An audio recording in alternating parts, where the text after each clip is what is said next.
need to have the arguments, the discussions on how we make it better. The wisdom of the nation is in its people. Vox Populi, Vox Dei. That's why I'm joining the People's Channel. Join me Monday to Thursday at 8 p.m. on GB News, Britain's news channel. GB News has its own late-night paper preview show, Headliners, where comedians take you through the next day's top news stories. You don't have to bother reading the newspaper, we've got it covered for you. Headliners, every night at 11 p.m. and repeated every morning at 5 a.m. We won't send you to sleep like some of the other paper review shows out there. GB News, the People's Channel, Britain's news channel.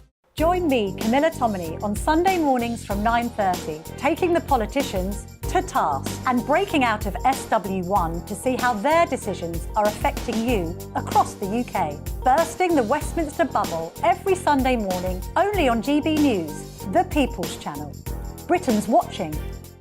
You've probably seen politicians interviewed 1,000 times, but we do it differently. We find out who they really are, we don't shout, we chat, and hopefully we bring a bit of light, not just heat. Did you know Kate Moss? Apparently. Do you have a pair of jeans or a pair of jeans? No, of course I don't. What would I do with them? My friends are like, oh my God, what's she doing now? Join me every Sunday at 6 for Gloria Meets, only on GB News, the People's Channel, Britain's news channel.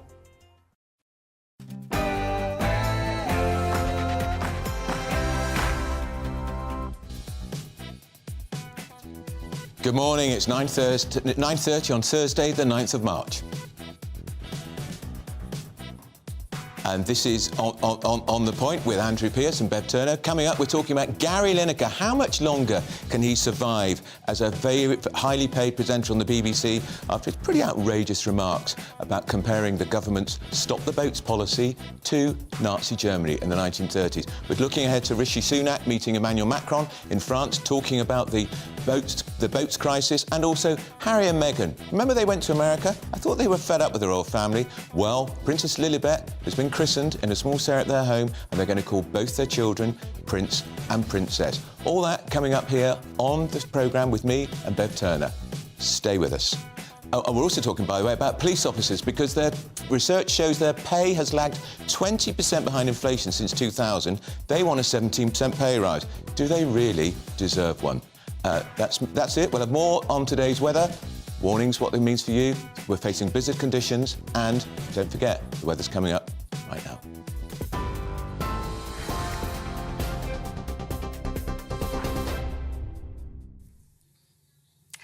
Good morning. It's just gone 9:30. I'm Rhiannon Jones in the GB newsroom. Boris Johnson reportedly warned Dominic Raab privately about his conduct during his leadership. It's understood the ex-Tory leader's given evidence to the inquiry into allegations of bullying against the cabinet minister and independent lawyers looking into complaints made by senior civil servants. The Daily Telegraph reports it's highly unusual for a former Prime Minister to be involved in a Downing Street investigation. The 8 formal complaints relate to when Mr Raab was Foreign Secretary, Brexit Secretary, and during his first stint as Justice Secretary. At least 6 people have been killed and power at Europe's largest nuclear plant has been lost after a wave of Russian missiles were fired at Ukraine this morning. The Zaporizhzhia plant had been depending on backup generators after previous attack caused severe damage. Ukraine's military says Russia fired 81 missiles in total, including 6 hypersonic missiles on cities across the country targeting energy infrastructure. Severe snowstorms and travel disruption are forecast across the UK today. The Met Office has issued an amber warning for strong winds, bringing blizzard conditions and up to 40 centimetres of snow for northeast England. It's expected to last from 3 this afternoon until lunchtime tomorrow, with significant disruption to transport, power lines and phone networks. Snow and ice warnings are in place across much of Scotland, where temperatures were as low as -4 this morning. And 25-year-old Mae Muller will represent the UK at this year's Eurovision Song Contest. Instead I wrote a song about how you did me wrong. I could have cried at home and spent the night alone. Instead I wrote a song. She'll perform at the event in Liverpool with the track I Wrote a Song. The contest is being held in the Liverpool Arena on the 13th of May on behalf of last year's winners Ukraine. Ms Muller's described it as a dream. TV online and DAB Plus radio, this is GB News Now. Over to Bev and Andrew.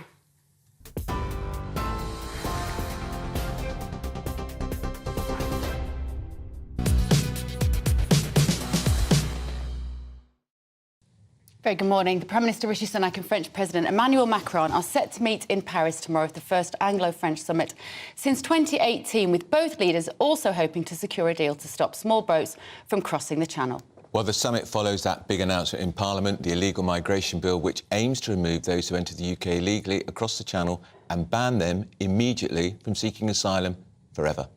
Meanwhile, back home, the Home Secretary, Suella Braverman, has been told she must apologise to civil servants for an email in her name accusing them of blocking efforts to stop small boat crossings.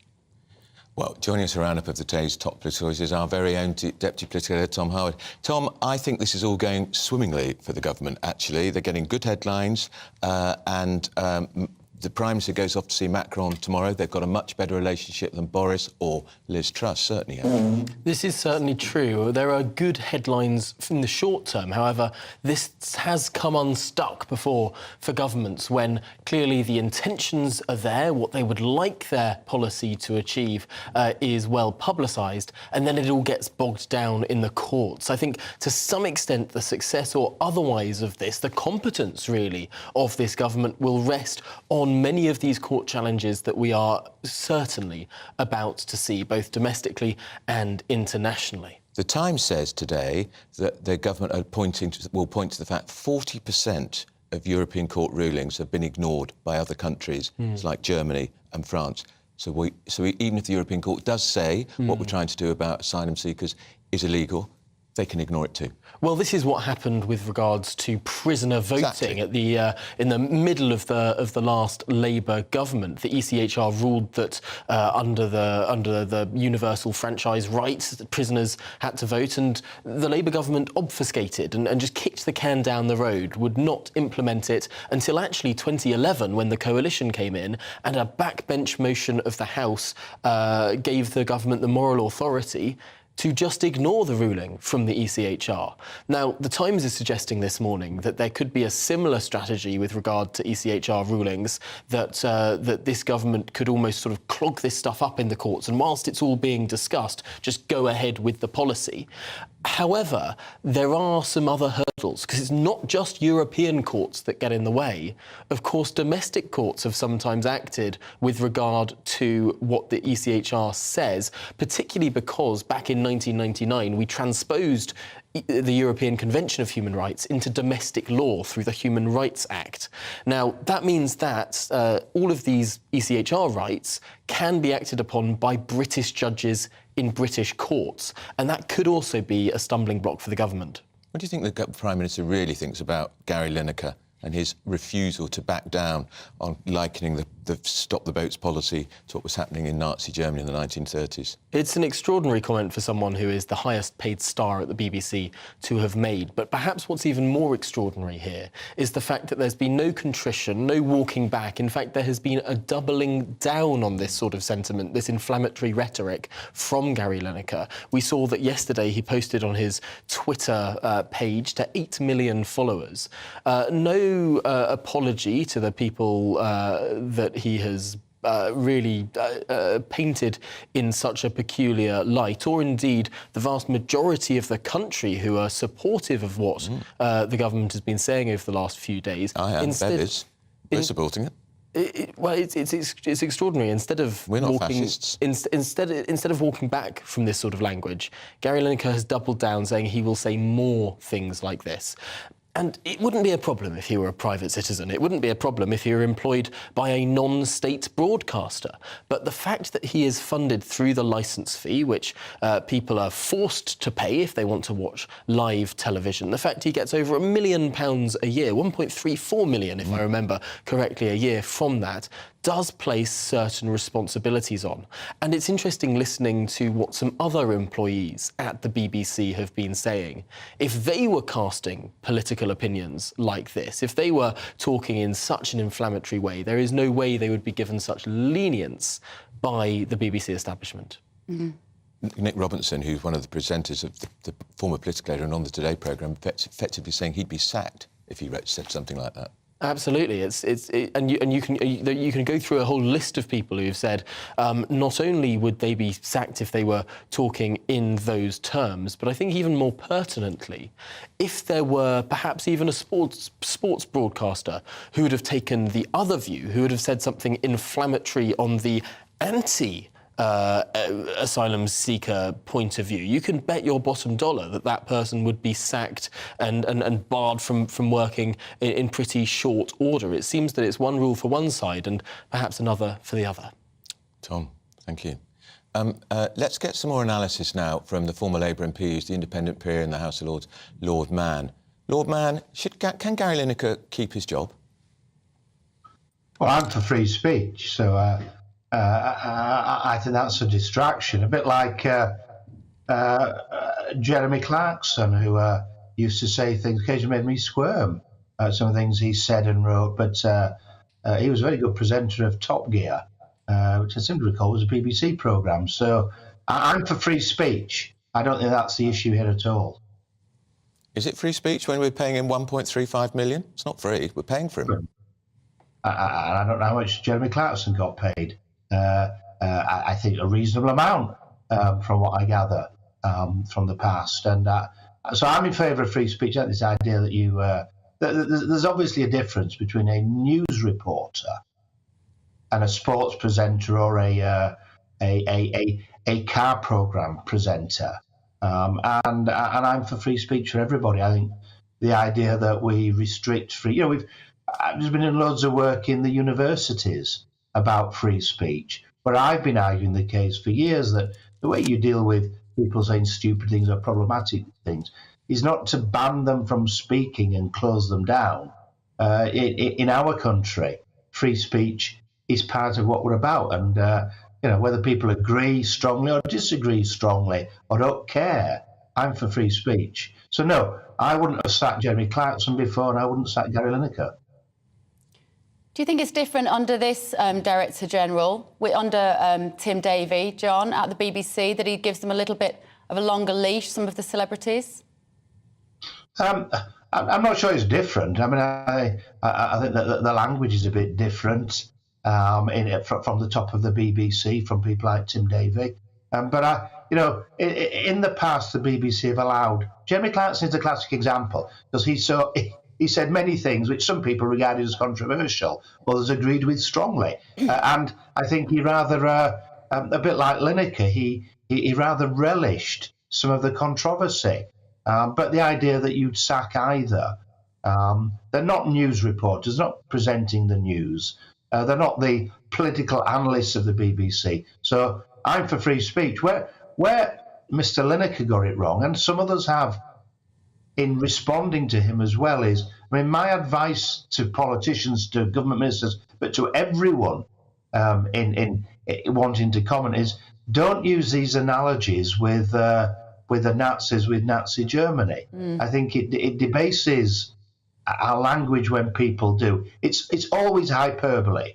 I mean, Lineker's was relatively mild compared to plenty I've seen, but nevertheless, don't do that. It doesn't actually advance your case. It's a distraction to it. And, he's made himself the story by doing that, much more so than if he hadn't.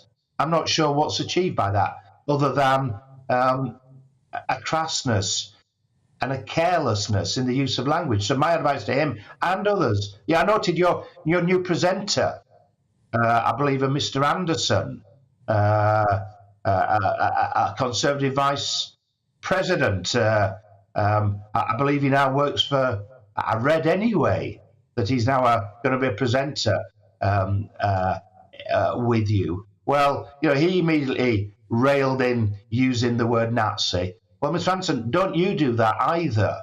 I mean, he was actually had to be re-educated by the Conservative Party for doing the same sort of thing before the last election. He obviously wasn't listening to the training and probably should go through it again. Perhaps I could do training for Lee Anderson and Gary Lineker to understand why you shouldn't use this kind of comparator.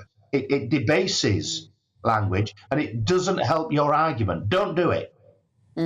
Stephen Pollard, who's the former editor of the Jewish Chronicle, you all know, Lord Mann, he says what Lineker says is so truly offensive, particularly to people like him who's lost relatives in the Holocaust, and to use any comparison with Nazi Germany, he says, is unacceptable, and that's why, in his view, Lineker has to go. Well, Stephen Pollard's absolutely right in terms of expressing a view, I think, held by a lot of people in the Jewish community, and certainly the majority of comments. I think people are discomforted, to say the least, when people use these analogies. I mean, my view, I disagree with Stephen on free speech. My view is that we should have free speech, and the Jeremy Clarksons, the Gary Linekers, if I was them, I'd tone it down.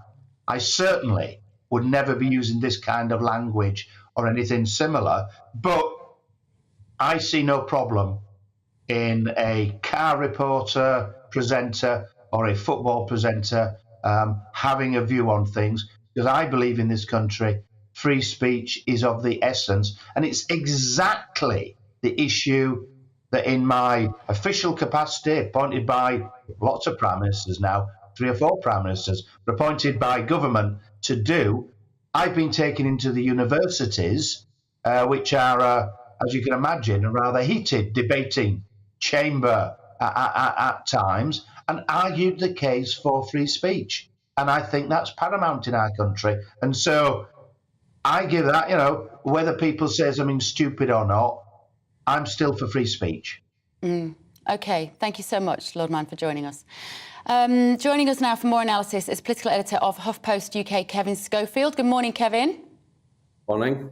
Good morning. What's your assessment of this? Was Gary Lineker to say what he thought? Should we have free speech at all costs? Oh, yeah, I'm certainly in favour of free speech. I mean, I think you have to be very careful in using analogies about Germany in the 1930s. I think I wouldn't go there personally, and I think that when you do that, you do open yourself up to criticism. I think there's an important distinction to be made as well, though, that he wasn't actually comparing the government's policy to Germany in the 1930s. He was talking about some of the language being used around the policy. I think that's an important distinction, which appears to have been lost in the heated debate which has followed.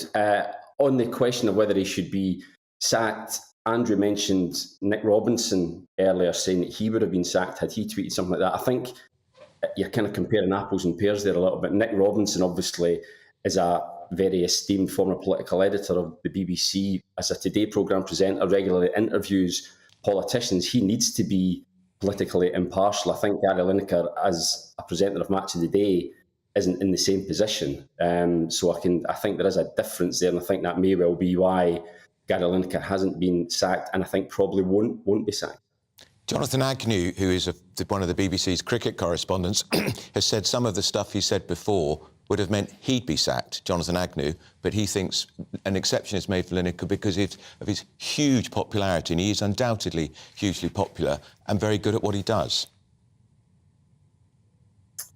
I think Jonathan Agnew might be making a good point there. I think there's certainly something to be said for that. Obviously, Gary Lineker has 8.7 million Twitter followers, I think it is. So obviously it is a huge social media presence, very well-known face on the television, and the BBC can probably see benefits in having him as the face of Match of the Day.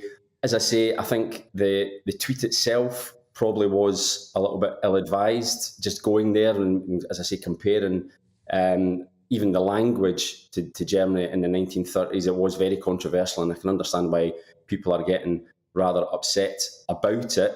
Other BBC employees clearly take a different view from Gary Lineker. They recoil really from getting involved in politics. He's a different case. He chooses to get involved. He's done it consistently for quite some time now. So that's why I think, it would be a surprise to me were the BBC to turn round now, given this is just the latest in a long line of political interventions that he's made, that they would turn round and sack him now. Tim Davie, who's the Director General, Bev was referring to him earlier, he said in September 2022, Kevin, Gary Lineker's tweeting is a work in progress. Well, this is probably one of his most contentious tweets, and he doubled down on it when people criticised him yesterday, and he said the cancel culture are trying to close him down.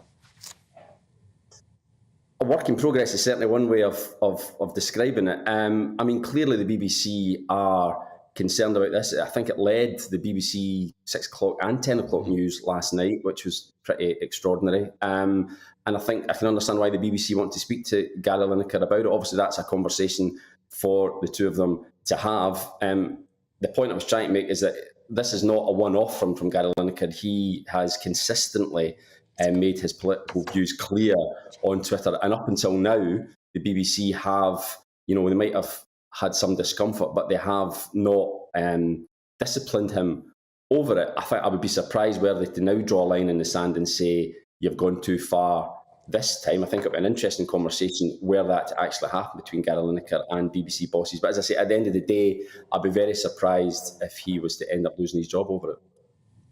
All right. Okay, thanks so much. Kevin Schofield from the HuffPost. The Duke and Duchess of Sussex, remember them? They went to America to stop being royal and be private. Well, they've christened their daughter, Princess Lilibet Diana, at their California home last week. Also yesterday, Catherine, Princess of Wales, braved the snow in military gear to help administer first aid to a wounded soldier as part of an exercise on Salisbury Plain. All the latest, of course, from our very own royal editor here, royal reporter Cameron Walker. Cameron, they're going to be Prince and Princess. They are, and Andrew, in the last few minutes, I've got a bit of breaking news for you. The royal family's website has been updated to reflect the new titles. Prince Archie of Sussex, Princess Lilibet of Sussex. It is official. The Sussexes have also released a statement that says the children's titles have been a birthright since their grandfather became monarch. This matter has been settled for some time in alignment with Buckingham Palace. So, in the eyes of the Sussexes, and perhaps those behind the scenes at Buckingham Palace, when the Queen Elizabeth II passed away, they automatically became Prince and Princess. But this is the first time, Lilibet's christening, which obviously happened on Friday, that we have seen them, either of their children, officially referred to as a prince or a princess. Now, it's understood the Sussexes only plan to have their children use those titles in formal settings, and of course it gives them an option later on in life if they so choose to be part of the royal firm, as it were.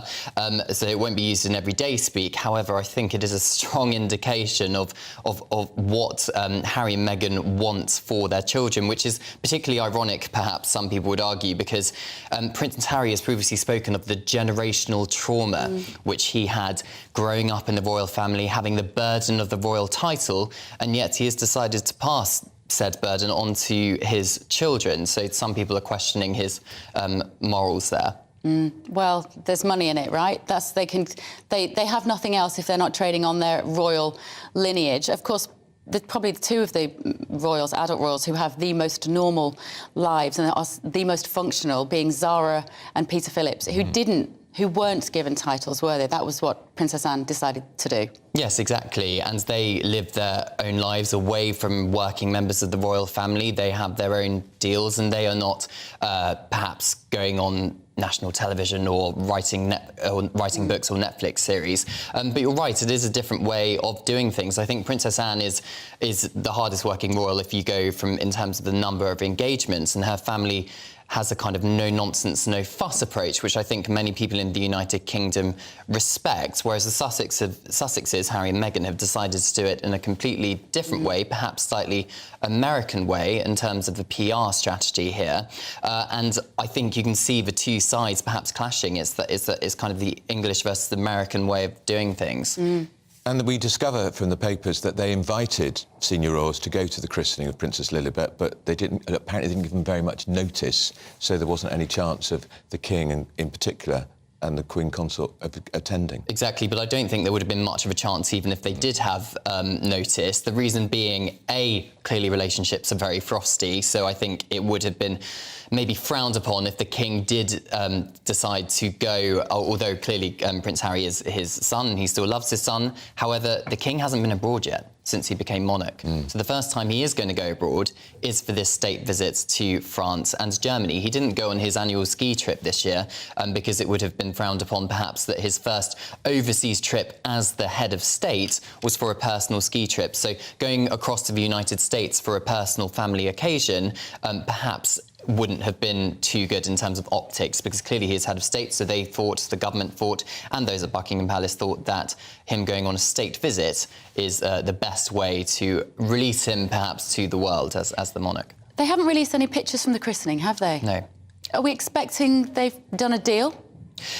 I mean, we'll have to wait and see, but I think there's a big difference here between when Archie was christened and was born and what's happening now with Lilibet. Because when Archie was born, remember, there was a whole hoo-ha about why we didn't see pictures of Archie on the steps having just been born, even having an announcement that the Duchess of Sussex was in labour, because all of that, of course, the statement which went out saying that she was in labour, Archie had actually been born 2 hours before. But back then, they were working members of the royal family, so they were receiving our money, taxpayers' money, to be working royals, whereas now they are private citizens, and the Sussex's argument is going to be, we don't need to give you anything, we don't need to give you pictures of the christening, we don't need to tell you who the godparents are, because we are our own private citizens. Are they going to flog the photos to Netflix? They might well do. They might well do to another magazine as well. They might not. They might choose to remain private, but clearly they've got that option now because they are not working members of the royal family and have to make their own income somehow. Do you think they're going to go to... Do you think this means it's more or less likely one of them goes to the coronation? I think it's more likely. The reason being is we saw at the beginning of this week that they had been asked to leave Frogmore Cottage. Then we hear from the Sussexes that they are in talks with Buckingham Palace to maybe attend the coronation. Talks to me which suggest that there's some kind of negotiation going on. And lo and behold, 2 or 3 days later, we get the titles official in black and white on the Buckingham Palace website. So to me, it suggests Frogmore Cottage and perhaps the children's titles are being used as some kind of bargaining chip as to whether they will attend the coronation. I think in terms of a family event, Charles clearly still loves his sons and loves his grandchildren as well. And I think personally he would want Harry and Meghan to be there with their 2 children. However, his king hat on, clearly they've had a lot to say about the working members of the royal family. There have been a lot of criticisms coming from both Harry and Meghan of the firm, and I think there'll be fears from courtiers that they could become a bit of a distraction. It's also Archie's birthday on the 6th of May, which is the coronation, so will Meghan want Archie to want to be away from Archie on that day? Who knows? I think we'll have to wait and see, but they're certainly in talks. All right, thanks, Cameron. So, still to come, France and Britain are working on a deal to stop small boats crossing the Channel. We'll be talking about whether it might work in 2 minutes. Hello, a very good morning to you. We're going to see further wintry weather today and into tomorrow. It's staying cold in the north. There'll be further snow across central parts of the UK, but actually in the south, we're in the mild air again with rain more likely than snow across southern parts of England and South Wales. And it is a band of rain that's moving in from the southwest, which will bump into the cold air and through the rest of Thursday lead to some significant snowfall across parts of North Wales, the North Midlands, Northern England, and then eventually parts of Northern Ireland as well. Scotland stays largely dry and bright, some snow flurries into the far north, rain showers into southern England and South Wales with a gusty wind here and much milder than it has been. But the risk area for that snow is where the mild air bumps into the cold air. Temperatures at sea level around 2 degrees, but over any hills below freezing. And so I think that for North Wales, North Midlands into Northern England, Northern Ireland, we'll see rain or sleet at the very lowest levels, but above 100 metres, the risk of significant snow and significant disruption, especially for the North Pennines into the Peak District area. Above 100 metres, 10 to 20 centimetres of snow building up. That includes the likes of Leeds, Wakefield, Sheffield, Bradford. And above slightly higher elevations, the risk of up to 40 centimetres of snowfall, along with a strong wind with blizzards and drifting of the snow. That's why there's an amber warning, because that would cause significant disruption. The spells of rain, sleet and snow push south again on Friday morning, eventually petering out, and by the afternoon many places are drier and brighter. Some decent sunny spells emerging once again away from the far south and far north. Further snow showers into Scotland on Friday and throughout the weekend, but on Saturday for many it starts off dry, albeit cold, and we'll see another band of rain move in from the Atlantic, turning to snow once again in places, but particularly over northern hills. I joined GB News because I was sick and tired of not hearing my views being represented, not just mine, but so many people that I knew and spoke to. I just couldn't get my voice out there. I couldn't say anything, I couldn't do anything. Whatever the narrative was, I kind of had to follow it. GB News is there to provide a voice for those who have been ignored by the establishment media. We think different things, we've got a different style. GB News is here to be optimistic and positive about the future. It's real kind of dynamic and flowing, with the audience very much at the heart of it, like a big family. Here at GB News, we talk about the things that matter to you. Hearing the voices from right across our towns and cities, especially our towns. All sides of the argument represented with a heavy dose of opinion. We're on a mission here to make a difference. And the GB News family really is here for you, and whatever time of day you can watch or listen. Britain's watching. Britain's watching. We're proud to be GB News, The People's Channel. Britain's news channel. Monday to Thursday, 9 p.m. till 11 p.m. Join me, Dan Wootton. I'll bring you the sharpest takes and hottest debates. Do you not believe in prison? I don't believe in prisons. I'm completely stunned. I guarantee you there'll be no spin, no bias, no censorship. I actually was personally quite offended by it. And no reason to go to bed. So I guess they've always been quite woke. That's Dan Wootton tonight on TV, radio and online. Monday to Thursday from 9 p.m. till 11 p.m. on GB News. The People's Channel, Britain's news channel. We are GB News, the People's Channel. And right across the United Kingdom. You can find us on Sky Channel 512. Virgin Media Channel 604. Freesat Channel 216. Freeview Channel 236. And YouView Channel 236. You can also take us with you on DAB+ radio. With the GB News app and at the website gbnews.uk. We're absolutely everywhere. Come join us on GB News, the People's Channel, Britain's news channel. Hello, I'm Michael Portillo. You can join me every Sunday on GB News. Remember to subscribe to the GB News YouTube channel and to download the GB News app to stay up to date with the latest GB News content. GB News, the People's Channel, Britain's news channel. Join me, Lawrence Fox, on GB News. Frank, fun, fearless, and sometimes serious. Much as I love a Friday night punch-up, what I really want is a battle of ideas. I want to look at things differently. I want to hear different voices and engage with your unique experiences. Every Friday at 7 p.m. on GB News. Hello, I'm Esther McVeigh. And I'm Philip Davis. Whether you're watching or listening on TV, online or on radio, we handpick the latest stories, debates and expert opinions for your weekend. So whether that's politics, news or showbiz, we've got it covered. Join us every Saturday morning at 10 o'clock on GB News. I'm Mark White. As GB News Home and Security Editor, I cover those key issues that are so important to you. Our authorities, our communities doing all they can to combat violent crime. With the public services under unbearable strain, why are we still failing to control our borders? Defence, the first priority of any government, has been continually hollowed out. Can we trust our politicians to protect the armed forces? Join me, Mark White, on GB News.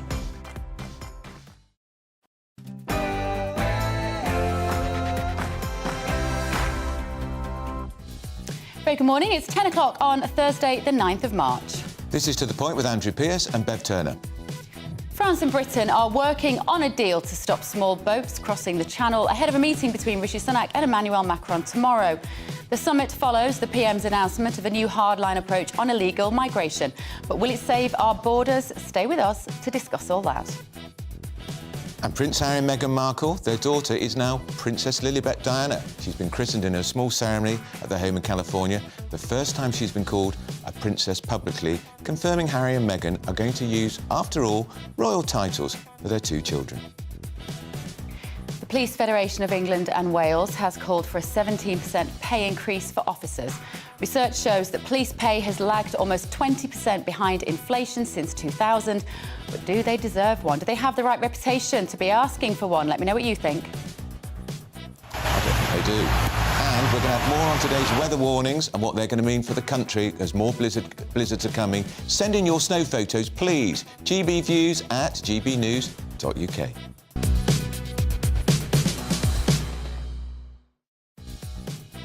And good morning.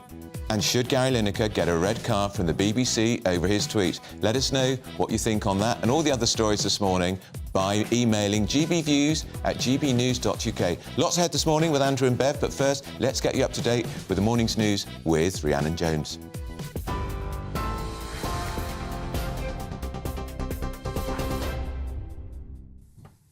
Andrew, thank you. It's 2 minutes past 10. Your top stories from the GB newsroom. Boris Johnson reportedly warned Dominic Raab privately about his conduct during his leadership. It's understood the ex-Tory leader's given evidence to the inquiry into allegations of bullying against the cabinet minister, and independent lawyers looking into complaints made by senior civil servants. The Daily Telegraph reports it's highly unusual for a former Prime Minister to be involved in a Downing Street investigation. The 8 formal complaints relate to when Mr Raab was Foreign Secretary, Brexit Secretary, and during his first stint as Justice Secretary. Matt Hancock was told by the Cabinet Office to tone down claims in his memoir that the COVID pandemic started in a laboratory in China. That's according to the latest set of leaked messages sent during lockdown obtained by the Daily Telegraph. Mr Hancock had originally written it was just too much of a coincidence the pandemic started in the same city as the Wuhan Institute of Virology, but was told by officials it was highly sensitive and would cause problems if released, insisting he must make clear he was not reflecting the government's view. At least 6 people have been killed and power at Europe's largest nuclear plant has been lost after a wave of Russian missiles were fired at Ukraine this morning. The Zaporizhzhia plant had been depending on backup generators after previous attacks caused severe damage. Ukraine's military says Russia fired 81 missiles on cities across the country targeting energy infrastructure. Former British Army officer and chemical weapons expert Colonel Hamish de Bretton-Gordon told us this is a callous and strategically important event. This is potentially a disaster. We should get a demilitarised zone as soon as possible around Zaporizhzhia. This is Russian roulette with the most dangerous potential explosive situation and must be brought under control as soon as possible because, as I said, it could affect us in the UK if it goes up. And some news just in, the number of people in England waiting to start routine hospital treatment has risen slightly to equal the previous record high. NHS England says around 7.21 million people were waiting to start treatment at the end of January. But the number waiting longer than 18 months in the same period has come down. The government and NHS England are aiming to eliminate waiting lists of more than a year by March 2025. Severe snowstorms and travel disruption are forecast across the UK today. The Met Office has issued an amber warning for strong winds, bringing blizzard conditions and up to 40 centimetres of snow for North East England. It's expected to last from 3 this afternoon until lunchtime tomorrow, with significant disruption to transport, power lines and phone networks. Snow and ice warnings are in place across much of Scotland, where temperatures were as low as -4 this morning. A man has been arrested on suspicion of malicious communications and perverting the course of justice in the Nicola Billy investigation. It relates to footage taken inside a police cordon the day her body was found in the River Wire. Lancashire Police says the clip was then posted online. The 34-year-old man from Kidderminster was arrested yesterday morning. Miss Billy disappeared while walking her dog. Her body was found 23 days later. And 3 people have been arrested in connection with the murder of Elle Edwards outside a pub in Wolsey last Christmas. 20-year-old Thomas Waring has been charged with possessing a prohibited weapon and assisting an offender. A 23-year-old man and woman have been arrested on suspicion of conspiracy to commit murder. It's believed Miss Edwards wasn't the intended target. She was shot at the Lighthouse pub in Wirral on Christmas Eve last year. More than 200 people have been arrested and over £1 million worth of drugs seized in a week-long crackdown on county lines gangs in London. The seize included Class A and Class B drugs, more than £650,000 in cash, 5 firearms and 51 other weapons, including knives, machetes and swords. The arrests have led to 150 drug trafficking charges. The Met Police says vulnerable children who are used as a commodity are being safeguarded. And 25-year-old singer Mae Muller will represent the UK at this year's Eurovision Song Contest. Instead, I wrote a song about how you did me wrong. I could have cried at home and spent the night alone. Instead, I wrote... She'll perform at the event in Liverpool with the track I Wrote a Song. The contest is being held in the Liverpool Arena on the 13th of May on behalf of last year's winners, Ukraine. Miss Muller has described it as a dream. This is GB News. We're bringing more as it happens. Now, though, it's back to Bev and Andrew.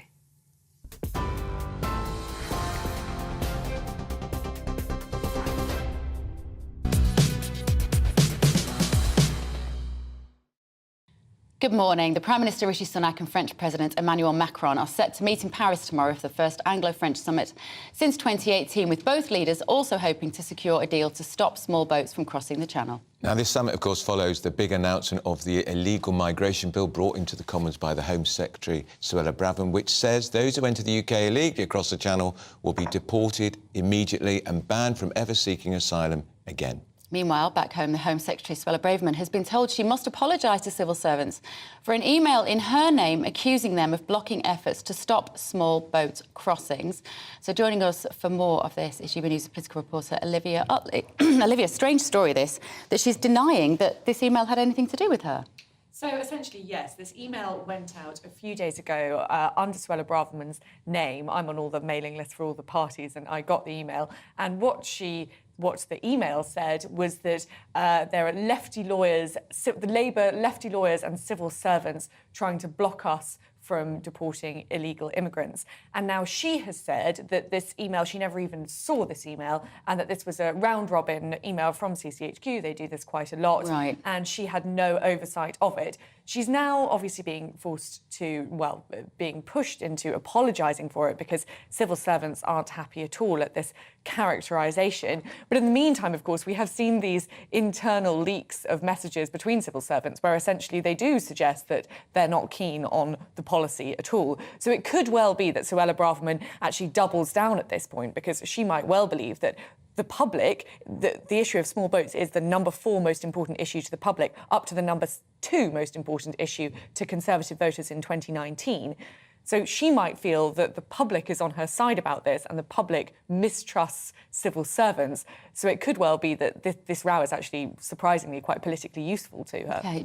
Charlie Rowley is also here, former Special Advisor to Michael Gove. Morning, Charlie. Morning. Hi. Does that sound like a sort of sensible analysis? I'm not saying you're not sensible, Olivia, you're eminently sensible. But could that be what's happened here, is that this has come out, she wants it to be out, she wants to blame the civil servants, and so, but puts her in an awkward position. I think that's right. I think, look, the civil service do a brilliant job. I've worked in 2-3 departments with brilliant civil servants.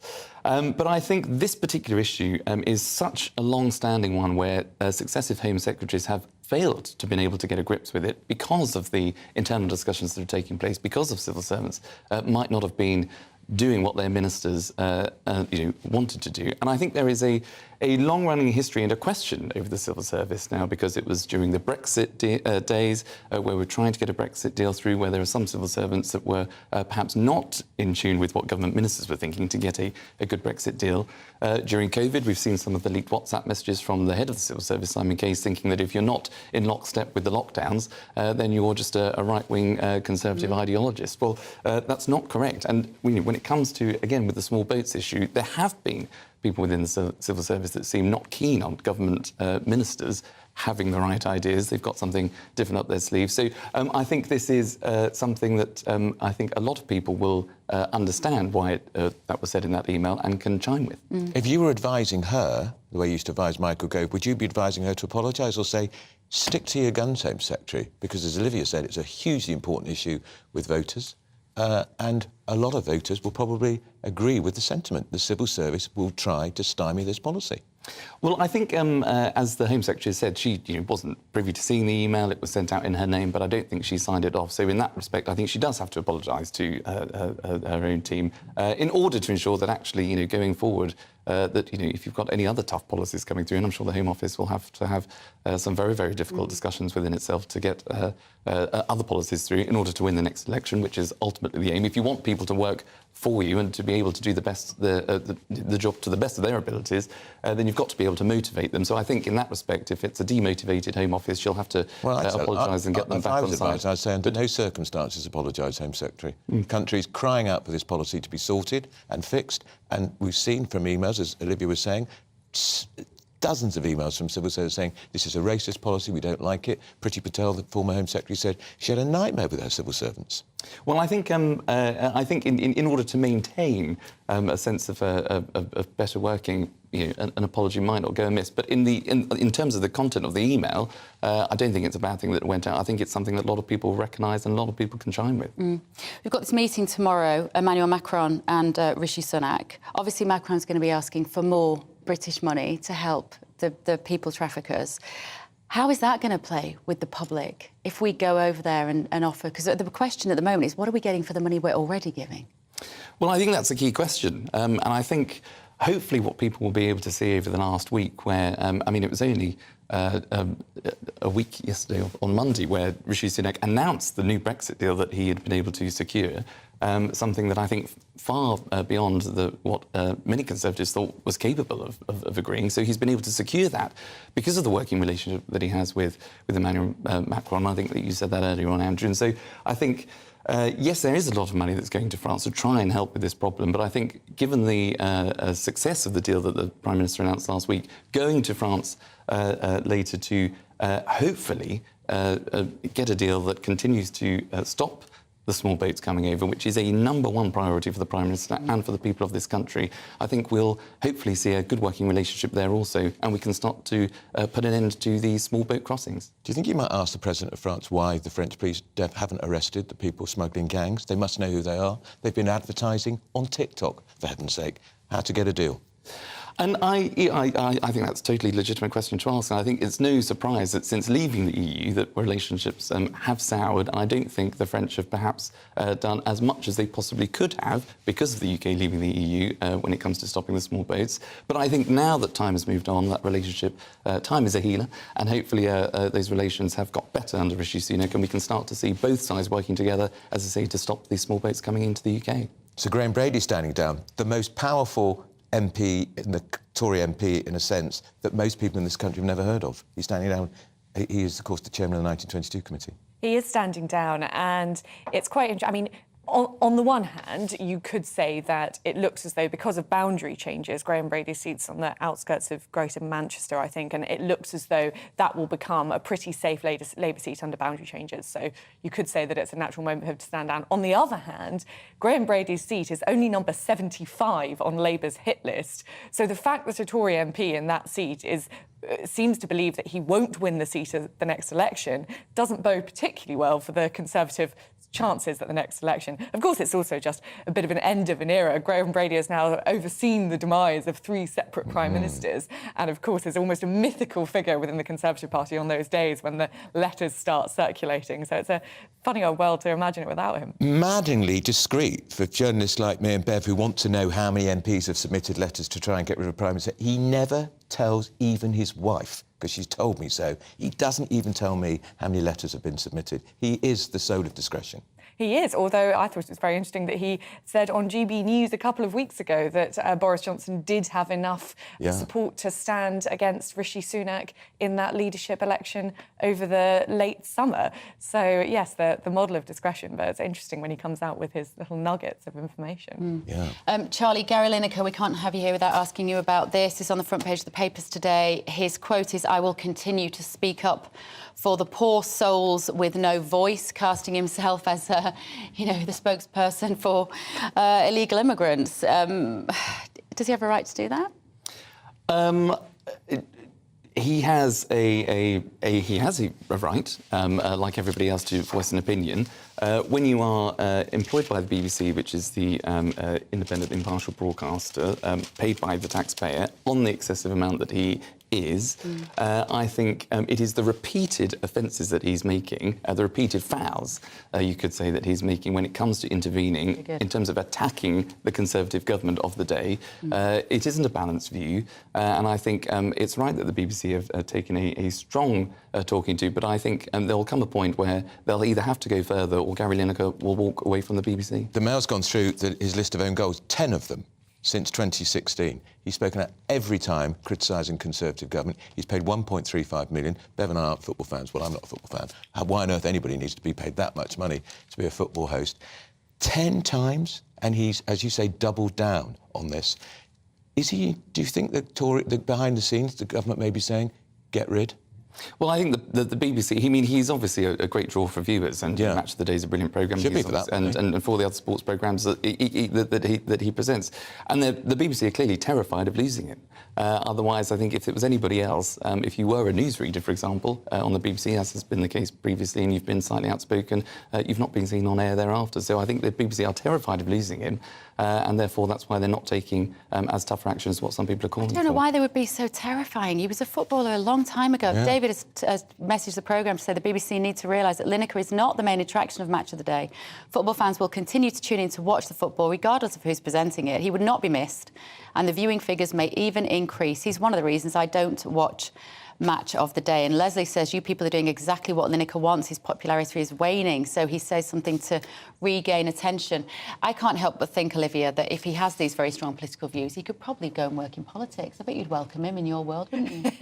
Yeah, that would be very interesting. I enjoyed the Matt cartoon in the Telegraph today, suggesting that for balance, perhaps they should get Suella Braverman presenting Goal of the Month. What a good idea. Very good idea. Listen, I think Bev and I would happily present Match of the Day for a third of that fee. A third of that fee. I don't know anything about football, but I'll learn very quickly for a third of that fee. 1.35 million. And he's not even exclusive to the BBC. Apparently he presents for another channel as well. He's an outrage. Well, I'd tune in if you were presenting BBC. Would you? Match of the Day. Can you just remind me, how many people are in a football team? It's 11 aside. Is it? It's OK, right. Thank you very much. Is it a round ball or is it a different shape? It is round. And who's top of the table at the moment? It's my team, Arsenal. Oh, and I share that with Piers Morgan, I'm afraid. That's the only thing we have in common. Exactly. Who did you say? Are you a football fan, Olivia? No, nor am I. Are you a football fan, Bev? No. No. Didn't think so. Right, still to come. The Met Office, thanks guys, has issued an amber warning for strong winds, bringing blizzard conditions and up to 40 centimetres of snow for North East England. Have you been impacted? Let us know. We're back in 2. Monday to Thursday nights on GB News. At 6, it's Deebs & Co. 7 o'clock, Farage. At 8, join Jacob Rees-Mogg. And at 9, Dan Wootton Tonight, followed by Headliners. On TV, radio and online. This is GB News. It's all about family, being in people's living rooms, all the interaction and getting to know who our viewers and listeners are. When I was young, my dad used to say, Nana, stop arguing. I wanted an outlet that would enable me to give my opinion. People are going through a really hard time right now, and I know that you don't feel like you're being listened to by the establishment. I came to GB News because it's the People's Channel, and I want the audience to have their say on the events of the day. We're dynamic. We do something different. Democracy shows that the wisdom of the nation is in its people. I get to travel to find out what the story is from a personal perspective. The British people aren't fools. We know when we're not being told the full story. We've got to work out how Britain moves forward from this. It's the best country in the world. The establishment had their chance. Now we're here to represent your views. Britain's watching. Britain's watching. Britain's watching. We're proud to be GB News. The People's Channel. Britain's news channel. Join me, Patrick Christie's, Monday to Friday, 3 till 6. We tackle the day's news agenda like you've never seen before. It's high tempo, high octane, the most controversial topics, and the best guests. You will not be able to take your eyes and ears off it. I'm not afraid to ask the questions that you really want answered. 3 till 6 p.m, Monday to Friday on GB News, the People's Channel, Britain's news channel. I'm Andrew Doyle. Join me at 7 o'clock every Sunday night for Free Speech Nation, the show where I tackle the week's biggest stories in politics and current affairs with the help of my 2 comedian panellists and a variety of special guests. Free Speech Nation, Sunday nights from 7 on GB News, the People's Channel, Britain's news channel.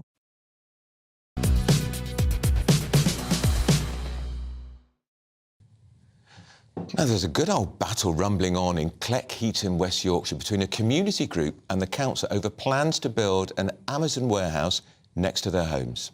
The campaign has been running since June 21 and has crowdfunded £17,000 in the fight to oppose the planned Amazon site. They say it will generate added pollution and traffic to the area. Anna Riley has the story. These Cleckheaton residents formed the Save Our Spend campaign group 21 months ago. Ever since, they've battled Kirklees Council against granting a 24-hour operational Amazon warehouse to be built right next to their homes. This is the site now. It's land next to the busy M62 motorway and is used for growing crops. But if the proposal goes ahead, it will transform into a building more than 25 metres high, with lorries attending day and night, but with no buffer zone to nearby properties. Residents are determined not to let this happen due to the increase in light, noise, air and traffic pollution they say it will bring. I'm afraid to say that it's proposed a building that's going to be 300 metres in that direction, so a third of a kilometre, and 200 metres in that direction, with a 24-hour operation, the ability to have 85 HGVs loading and unloading continually, and 191 parking bays. Basically a building for Amazon. And right next to a residential area, this is the boundary of my house, and I will be living straight across from this. The group are not opposed to the land being used to provide employment, but want the size of the Amazon warehouse to be scaled back.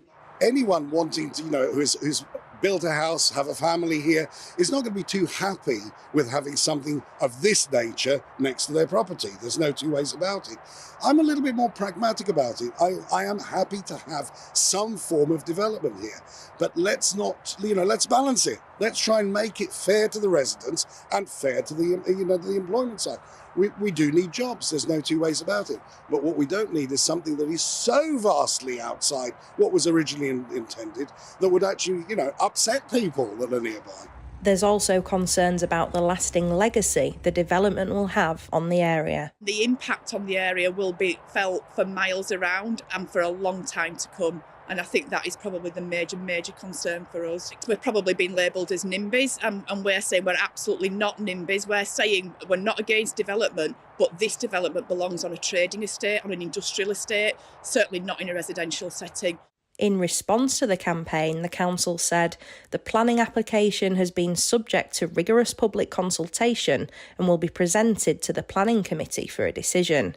Issues raised by the public will be reported to the committee and they will listen to all the evidence presented to them before reaching the decision. Amazon declined to comment and a decision is set to be made by the council this month. Anna Riley, GB News, Scholes. Well, Bev, that woman, Anna Riley, just introduced, said, I'm not a NIMBY. I think she is, not in my backyard. An Amazon warehouse is going to create an awful lot of jobs. They've got to go somewhere. Yeah, they do, absolutely. You've been getting in touch, thank you. GBViews at gbnews.uk is the email address. We've been talking about Gary Lineker, of course, sticking his neck out again on Twitter. A lot of people, of course, agree with him. A lot of people don't agree with him. The debate is whether he had the right to say this as he works for the taxpayer-funded broadcaster. Leach has said Lineker obviously suffers extensively from hubris. Larry has said Lineker should be sacked. He's abusing the position the national broadcaster gives him. Brian says Lineker and the BBC should go. Pity we can't get rid of both. And, of course, this has now just flared up in the House of Commons because it's questions with the Culture Secretary, who is Lucy Fraser, and one of her predecessors, John Whittingdale, asked her in the Commons, does she agree that there should be political impartiality covering all presenters on the BBC, not just political ones, all presenters, individual matter of contract for the BBC, but she's asking what she thinks about it. Fascinating reply, Bev, from Lucy Fraser, the Culture Secretary. She said, as somebody whose grandmother escaped Nazi Germany in the 1930s, I think it's really disappointing and inappropriate to compare government policy on immigration to events in Germany in the 30s. It's important for the BBC to maintain impartiality if it's to train the trust of the public who pay the licence fee. She says she's pleased the BBC is speaking to Gary Lineker, but is he going to be fired? Do you think he should be? Tell us what you think. What do you think, Bev? You've been cancelled. You were cancelled over I'm a big fan of tweeting something. Yeah, I'm a big fan of free speech. And, we may not agree with what he said, but I like a world in which people are free to say exactly what they think. I really am. And, you know, I was massively cancelled for sticking my neck out during lockdowns and COVID and questioning the logic. And so I can understand I think the thing is, it's the fact that it's the BBC, right? If you're getting... the bigger question for me is why he's paid so much blooming money. Ridiculous. He doesn't deserve to get that amount of taxpayers' money. It's ludicrous. I can't help but feel if he wants to go and be political, go and be political. You'll be a lot happier, Gary. Go and do something good. Go and volunteer, be a councillor, do something, work with political lobbying, organise it. Just do something in politics and step away from football, and then he'll really be free to say what he thinks. Yeah. Which does make you very happy. And it is. He has 1.35 million. I think because he is a BBC presenter, he's in a different position, and I think the BBC should just say, oi, mate, stick to football. That's what we pay you vast amounts of money for. And stuff on, particularly what he said about the government's Stop the Boats policy, it's deeply offensive to compare what the government's trying to do to stop people crossing the channel and potentially dying to the government of Nazi Germany in the 1930s, which was locking up Jewish people, deporting Jewish people, and ultimately we know what they did to Jewish people. The comparison is 6 million people. But if he'd come out and supported the policy, would you have been so unhappy? I guess it's... he's being party political. That's what he's doing. But if he was party political in a way that you liked, maybe... No, I just don't think BBC presenters should be party political at all. Pro-Labour, pro-the Tories, pro-anyone. They should stick to their job. And remember, a few weeks ago, that BBC newsreader was taken off air because she celebrated when Boris Johnson announced he wasn't going to run for the Tory leadership. Yeah. Am I allowed to do this, Shed? Am I allowed to do this? Yeah. Well, actually, she wasn't. And she was suspended from the BBC for a month. No. Well, I hadn't. Maybe the BBC was always a propaganda government mouthpiece and I just didn't notice it. That's the thing, has always been, because it became that during lockdown. But it feels like we've come out of all of that, and now it does seem to have an anti-conservative bias. Yeah. Do you think also, though, the government are using this as another way to get on the front foot, get the headlines, distract from the cost of living crisis? It distracts from a lot of important things, doesn't it, I think, at the moment, this sort of story. But, you know, Gary Lineker he's weathered this storm before. Men like him, it's just Teflon. They just seem to keep getting away with it repeatedly. Yeah. I don't know why. Yeah, and I was saying 10 times. In February, he mocked Rishi Sunak's landmark EU deal over Northern Ireland. That was just last month. Same month, he called for illegal immigrants and arriving in small boats to be granted citizenship. Is that the place of a 1.3 million BBC Sports presenter? Posted from airport arrivals queue saying another monster queue at European cities next to deserted lanes for EU members, the delights of Brexit, on and on. And his first one back in October, with critics saying supposed child refugees in Calais looked older than 18. BBC presenter Gary Lineker tweeted, "The treatment by some towards these young refugees is hideously racist." Well, I'm afraid we found out a lot of them weren't over 18. They were school children. Yeah, and look... They weren't school children, they were over 18. And Joe says, MP Andrew Bridgen, thank you, Joe, was suspended for quoting the Holocaust and comparing COVID deaths. This demonstrates obvious bias to a particular narrative. BBC is not impartial in any sense. Keep your messages coming. Do please. And just a moment, we're going to have more on today's serious weather warnings for you. We're facing blizzard conditions across the country. That's after your morning news with Rhiannon.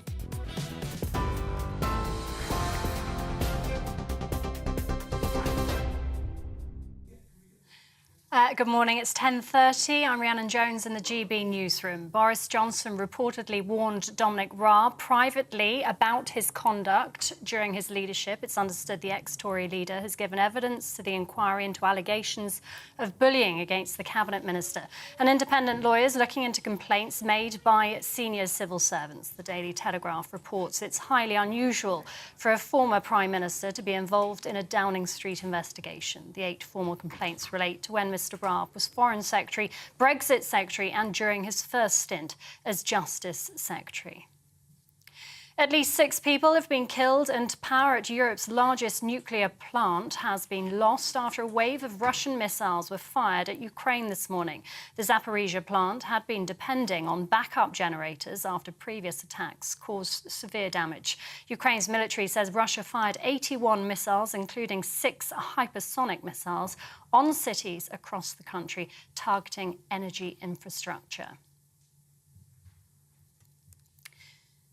The number of people in England waiting to start routine hospital treatment has risen slightly to equal the previous record high. NHS England says around 7.2 million people were waiting to start treatment at the end of January. But the number waiting longer than 18 months in the same period has come down.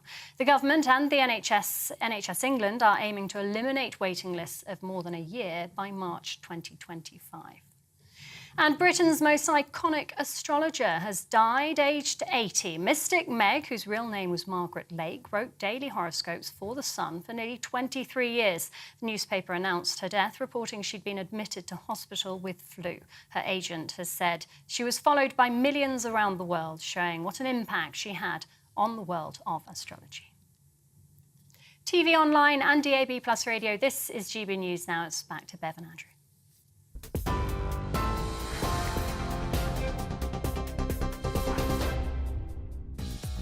Lots more still to come this morning. We're going to be talking about the police looking for a pay rise. Is that a good idea? Stay with us to find out. I joined GB News because I was sick and tired of not hearing my views being represented, not just mine, but so many people that I knew and spoke to. I just couldn't get my voice out there. I couldn't say anything. I couldn't do anything. Whatever the narrative was, I kind of had to follow it. GB News is there to provide a voice for those who have been ignored by the establishment media. We think different things, we've got a different style. GB News is here to be optimistic and positive about the future. It's real kind of dynamic and flowing, with the audience very much at the heart of it, like a big family. Here at GB News, we talk about the things that matter to you. Hearing the voices from right across our towns and cities, especially our towns. All sides of the argument represented with a heavy dose of opinion. We're on a mission here to make a difference. And the GB News family really is here for you, and whatever time of day you can watch or listen. Britain's watching. Britain's watching. We're proud to be GB News. The People's Channel. Britain's news channel. Hello, I'm Michelle Dewberry, and you can join me every weekday 6 till 7 on Jubes and Kerr. You're an inspiration to us all. Clip that bit off. Well, you are. That's my ringtone. My political ambitions those days are gone, I can tell you. She's only teasing. Go on. He's probably going to want to lay down now. I'll give him 2 minutes to have one. Let's respectfully disagree. That's what we like on Jubes and Kerr. Come and join us. GB News, the People's Channel. Michelle Dewberry, weekday evenings at 6 o'clock. Westminster is going around in ever-decreasing circles, followed by the media. Britain is broken. How on earth did we get into this mess? But more importantly, how do we get out of it? Join me at 7 p.m, Mondays to Thursdays on Farage, here on GB News. We will have open, rational debate. We've got to work out how Britain moves forward from this. Join us here on GB News, the People's Channel. Britain is watching.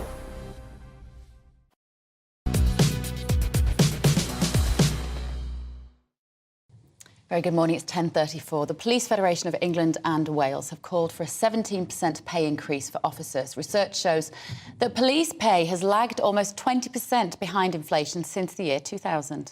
And that federation also has warned of a police retention crisis, reports of officers being forced to turn to food banks. Well, joining us now is former Senior Investigating Officer Peter Kirkham. Good morning, Peter. Good morning.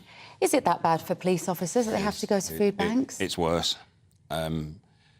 The main difficulty operationally is the lack of experience in the police service now, because they took 25% out of the budget, and in an organisation that's mostly people, that meant, you know, getting on for 25% of the people disappearing from constable ranks and from police support staff and PCSOs.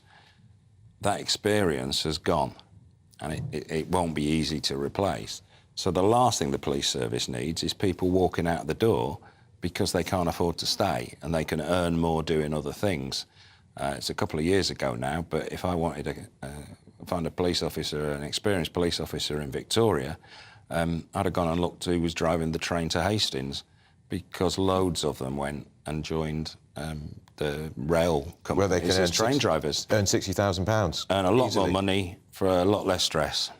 What a shame. A lot less stress. Now, there will be people who say, but you don't go into a profession like the police for money. You don't go into it expecting to be rich. What would you say to those people? This isn't a request to be rich. This is a request to be able to live a reasonable life and raise your family in a reasonable way. in our contemporary society. It's not to be rich.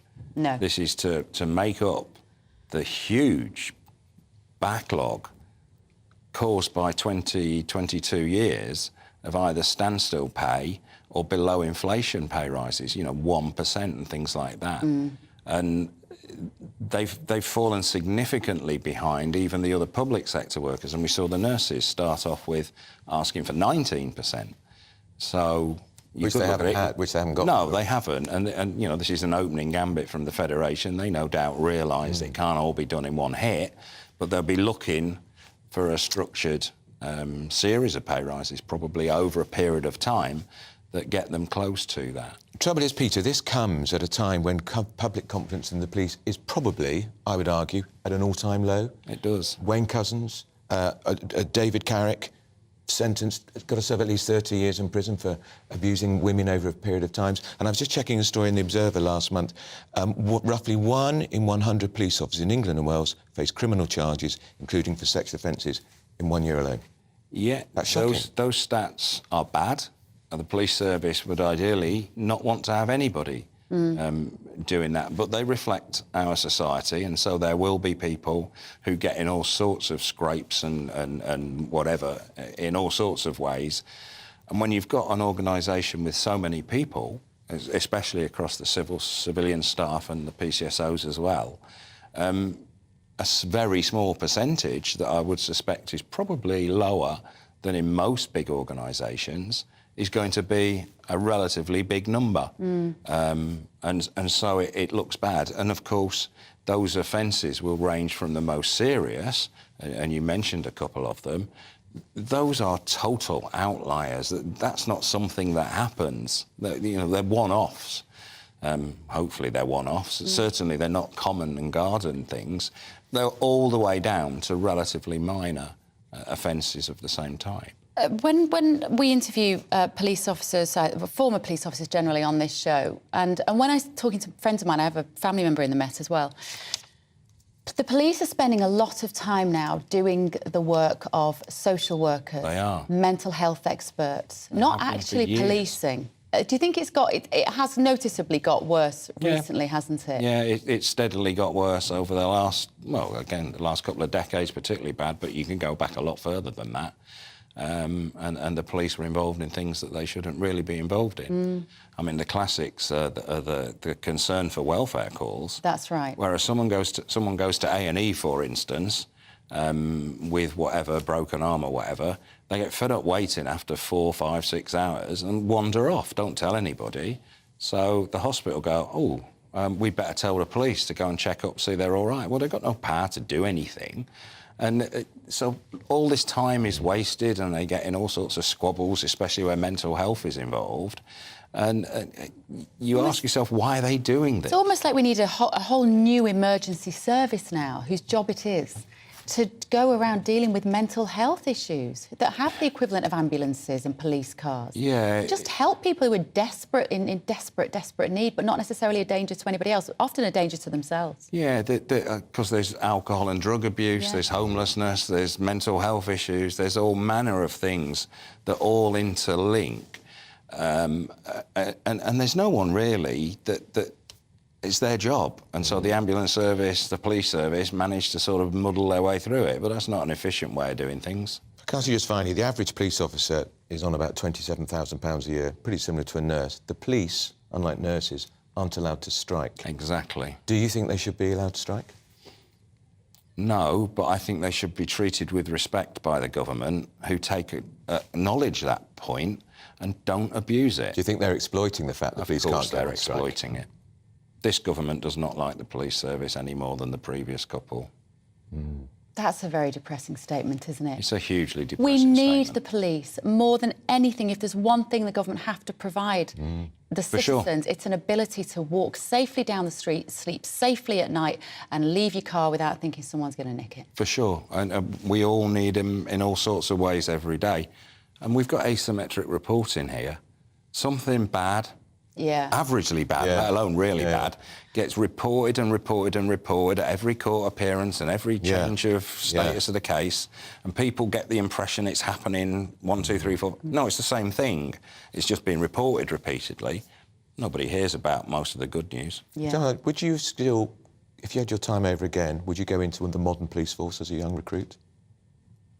I'd be thinking long and hard about it at the moment. If I knew what I know about the state of the organisation, which is dysfunctional because of the cuts.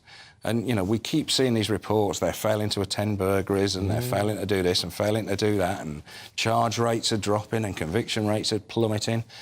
All of these things can be tracked back to officers not having enough time to do the job properly, and that's because there aren't enough officers. And too much paperwork. Way too much. Now, some of it's inevitable, but some of it isn't. OK, thank you, Peter. Peter Kirkham there, former Thank you. police officer. Now, the weather. You might have noticed it's been pretty cold this week, but how cold has it been? Well, joining us now is our national reporter, Paul Hawkins, who is in Otley in West Yorkshire. Paul, it doesn't feel that long ago that I was interviewing you down the line in Qatar at the World Cup, and it was sunny and it was beautiful. This is payback time. How is it?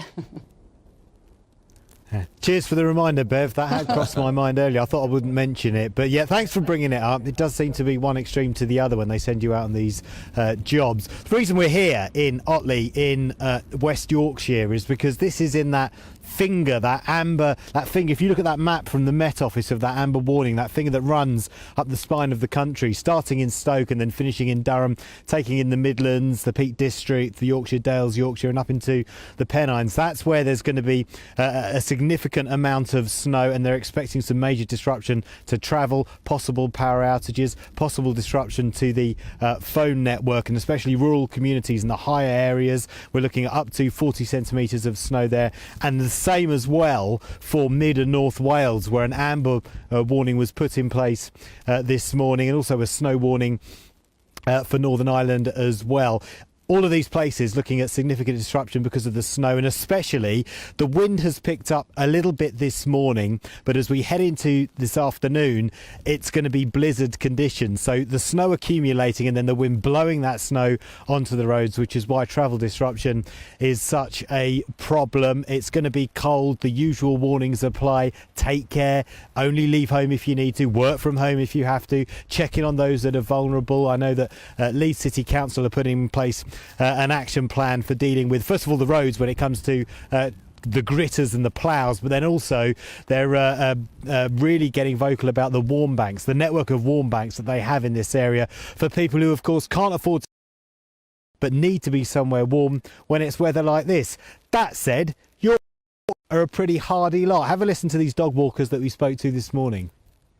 They're not bothered by it. No. Yeah. They know I've got biscuits in my pocket. That'll be why. Have you faced any disruptions, sir? Or are you worried about what's coming later? They're saying snow and blizzards, maybe 40 centimetres? No.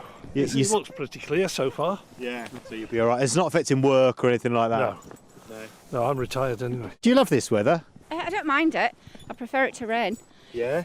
Yeah, and I'm a dog walker, so it's heaven. It's fine then. But you haven't gone for the dog coats either. So these are all fine. Although my own dog, she's 9 and she does wear a coat because of the temperature. But these run around, and it's not good when they're running around to have coats on. They get too hot. They do, yeah. Are you worried about the snow that's coming later, the blizzards, amber warnings, all that kind of thing? I just think as long as people are at home and they can look after their own dogs, then I'm fine with that. Yeah.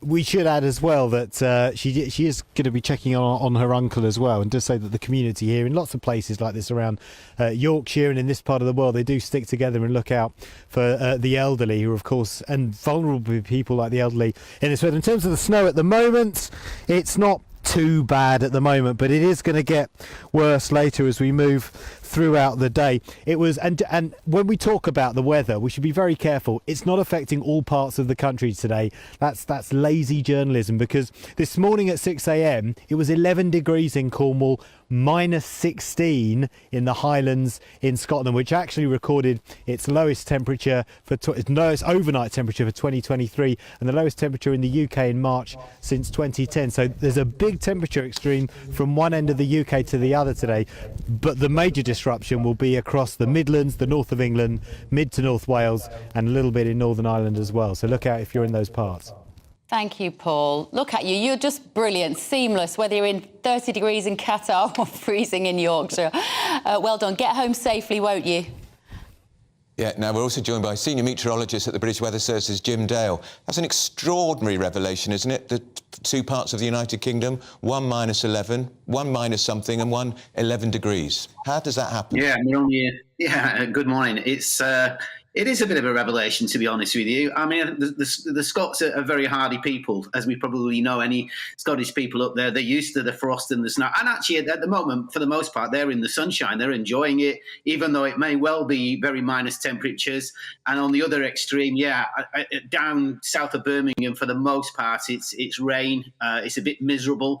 And then you've got the sandwich right in the middle where Paul was standing. And it's good that you sent him up there, because that's the right place.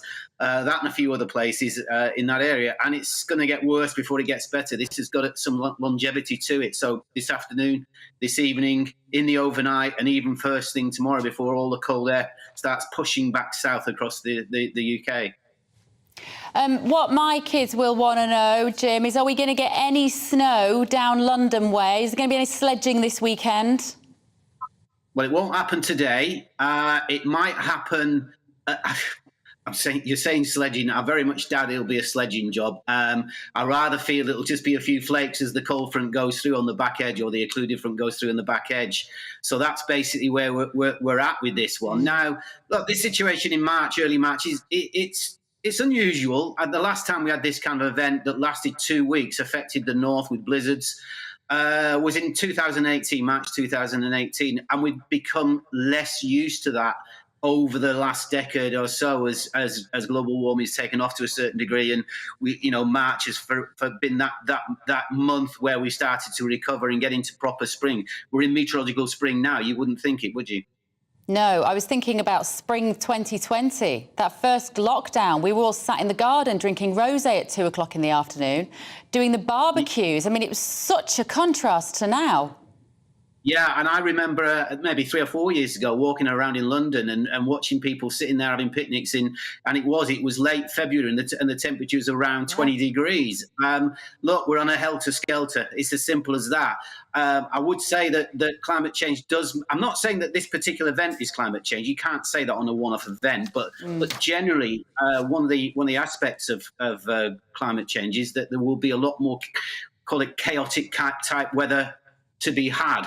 So maybe this is a bit of that, and climatologists will in a few months and years' time look back and see whether or not we can join the dots, because this is the third event this particular season that we've had from December onwards. So 3 in a row, when sometimes we get none whatsoever.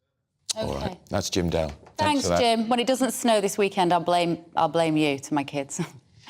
Now, that was senior meteorologist Jim Dale. Also, we're joined now by, we don't need that, we're going to get there eventually. In the past few minutes, we're going to get there finally. The Culture Secretary, Lucy Fraser, was challenged about Gary Lineker's outrageous tweets comparing what the government's doing on small boats to Nazi Germany. Here's what she had to say. Does my right friend agree that the requirement to be politically impartial must cover all those who are presenters on the BBC, including the highest paid? While individual contracts are a matter for the BBC, will she confirm that the mid-term review will cover the issue of enforcement of this rule on freelancers as well as full-time employees? Secretary of State. Mr. Speaker, as somebody whose grandmother escaped Nazi Germany in the 1930s, I think it's really disappointing and inappropriate to compare government policy on immigration events to events in Germany in the 1930s. Well, joining us in the studio, broadcaster Carol Malone and political editor of the Daily Express, Sam Lister. The minister knew that question was coming. She had her answer ready. Absolutely. And she makes the point with Jewish heritage. Completely. What, I would survive? He has survived a lot of things, and I heard Bev saying before he's kind of Teflon, and I don't think he can survive this because of the insult to the Jewish people. I think it's I mean, apart from that, it is entirely wrong for him to be able to consistently and so regularly flout the BBC's impartiality rules, and to do it with this. To me, that was a form of hysterical hate speech, what he said. And he can't keep on getting away with it. Every other member of BBC staff, and I know people will say he's not staff, he's contract, but every other people who work for the BBC are bound by these confidentiality rules, by impartiality rules. The BBC gets 3.7 billion a year from licence payers. Lineker gets 1.3 million a year from licence payers. He has to be answerable to those people. And what I think, yesterday when he said he was going to keep on speaking for the people who had no voice, I'm sorry, you're not. The people who have the voice are the British people, and they're outraged by this. He tried to go on Twitter yesterday saying he's never felt more love than ever before. In his little echo chamber, he's feeling a lot of love, I'm pretty sure about that, but not in the general population. If he understood, if he had his finger on the pulse of the people of this country, he would know that they think that what Rishi Sunak and Suella Braverman are doing now is the right thing for this country. But I think the BBC, he's making a fool of them. It's almost like he's sticking two fingers up and saying, I'm invincible. They have to show him he's not invincible. And I'm sick of hearing the BBC saying he will be censured, he will be talked to. We've seen, I think it's in your paper today, Andrew, a list of 10 times in the past 2 or 3 years where he has broken impartiality rules. He can't be allowed to keep on doing it. Well, the Express didn't give him quite the headlines that he wanted, Sam. You haven't splashed him on the front page. It's a smaller mention, and he's on page 5. Do you think the public are interested in what he said? Do they support what he has to say? So if you turn to our letters page today, people are hopping mad. I mean, it's dominating the letters page. People are furious. They feel like he's treating ordinary viewers with contempt. They pay his wage, and he just dismisses them in this cavalier way. He ignores the rules. Everybody else has to abide by the rules. He ignores them. And actually, if you go, for our readers, they were furious that the free licence fee was taken away from them. They're having to kind of scrabble around in a cost of living... for the over 75s? For the over 75s. Scrabble around in a cost of living crisis to get together to pay that fee, £159 every year. And then they have one of the highest paid people in the organisation just treating people with contempt, and they're furious about it. They're also furious about his just general lack of grasp of history, Comparing this to Nazi Germany is just, fails to get hold of the basics of history there, I think. You've looked at his list of... This is the worst one, isn't it? This is completely the worst one. Do you remember the guy, you mentioned it before, Andrew, about the guy who criticised him for making... The BBC employee who criticised him on air for making these comments. I mean, he was censured for criticising Lineker on air. And I don't quite know, are the BBC scared of him in some way? I don't understand.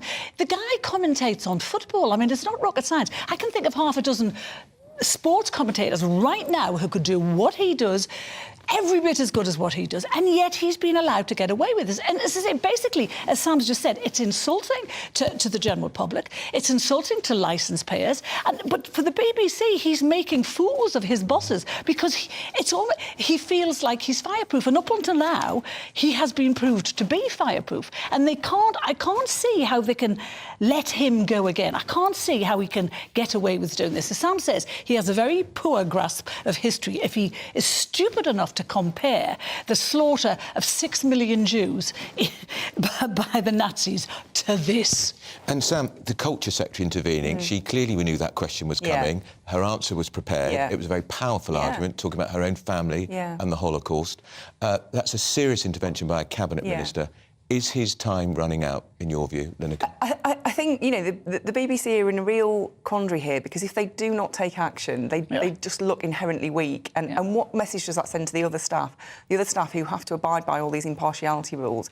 And what message does it send to the viewers who are paying this fee, whether they like it or not? I think if they don't act, I think they look incredibly weak. But who his agents is? Well, he must have an excellent agent who is always fighting his corner for him in these situations. But, you know, Bev, I don't know whether an agent's going to be able to get over this. You know, I think when you invoke Nazism into any argument, you've lost the argument. You know, I mean, to compare what the government are trying to do, they're trying to stop illegal immigration. They're not trying to stop immigration, they're trying to stop illegal, Well, they're trying to stop people dying in the sea. Well, they're trying to do... We're just getting some breaking news. Gary Lineker has probably tweeted this. He does not fear suspension. Does not fear suspension. We'll get more on that. He has every right not to fear it, because history has shown us that every time he does this, the BBC give him a smack on the wrist and let him carry on. And I'm sure he'll get another job somewhere else. And, you know, if you don't want to abide by the rules, go somewhere else. But this first reaction from Lineker, again, to the Culture Secretary speaking out, he doesn't care. I genuinely think he needs to go and work in politics. He reminds me a bit of, which is the Neville brother? Gary Neville.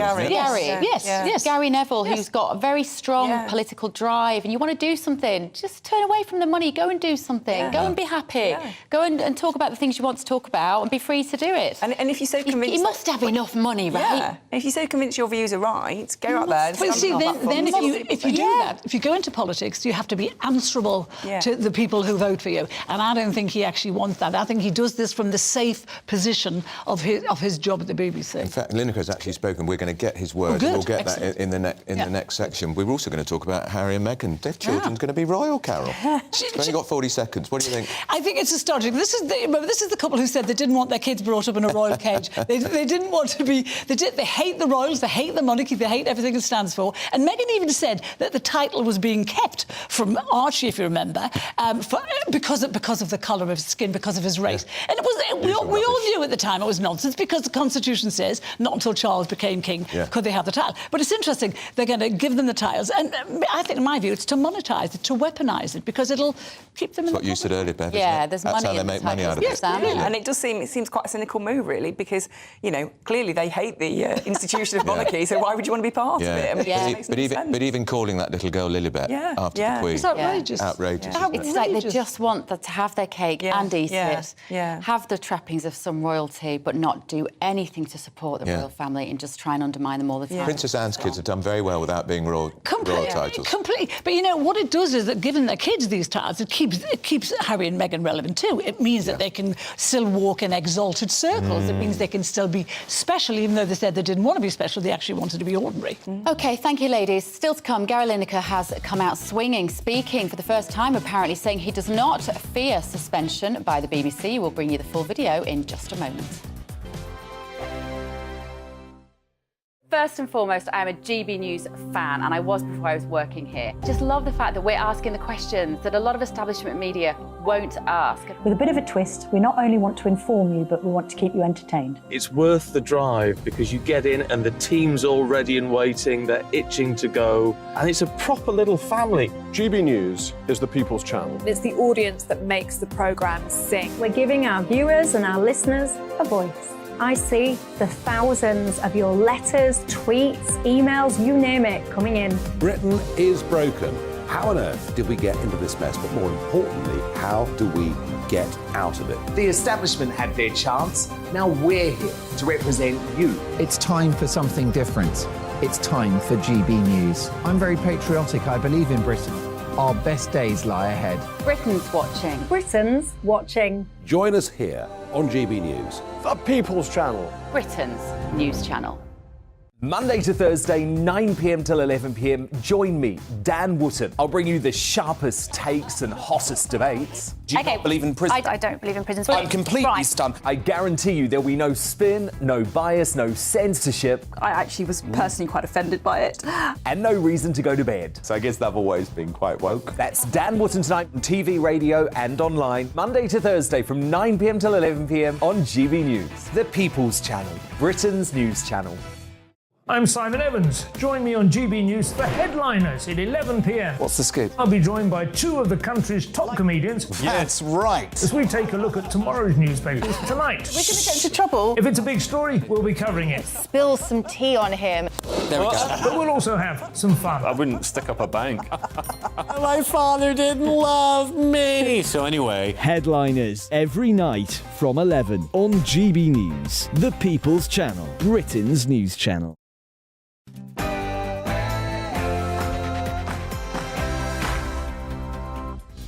Very good morning. It is 11 a.m. on Thursday, the 9th of March. And this is To the Point with Andrew Pearce and Bev Turner. France and Britain are working on a deal to stop small boats crossing the Channel ahead of a meeting between Rishi Sunak and Emmanuel Macron tomorrow. The summit follows the PM's announcement of a new hardline approach on illegal migration. But will it save our borders? Stay with us to discuss. But breaking news, Gary Lineker has spoken out under huge pressure. He's on the front of the Daily Mail, and the Daily Telegraph and a lot of newspapers whether he keeps his job. He's telling people he doesn't fear suspension. We're going to get his words a little later in the programme. Also, this morning, get ready, Eurovision fans. The UK's representative for this year's song contest has finally been announced after months of speculation, apparently. Ticket prices have been big talk this week too. Let us know if you managed to get one, or even if you care, send us your photos as well. At GBViews at GBNews.uk, to be clear, snow photos.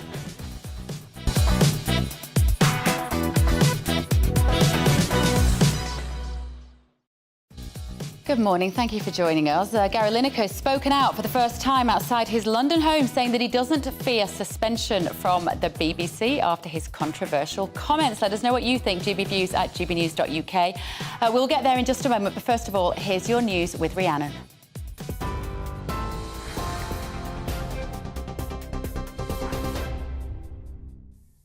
Bev, thank you. It's 2 minutes past 11. Your top stories from the GB newsroom.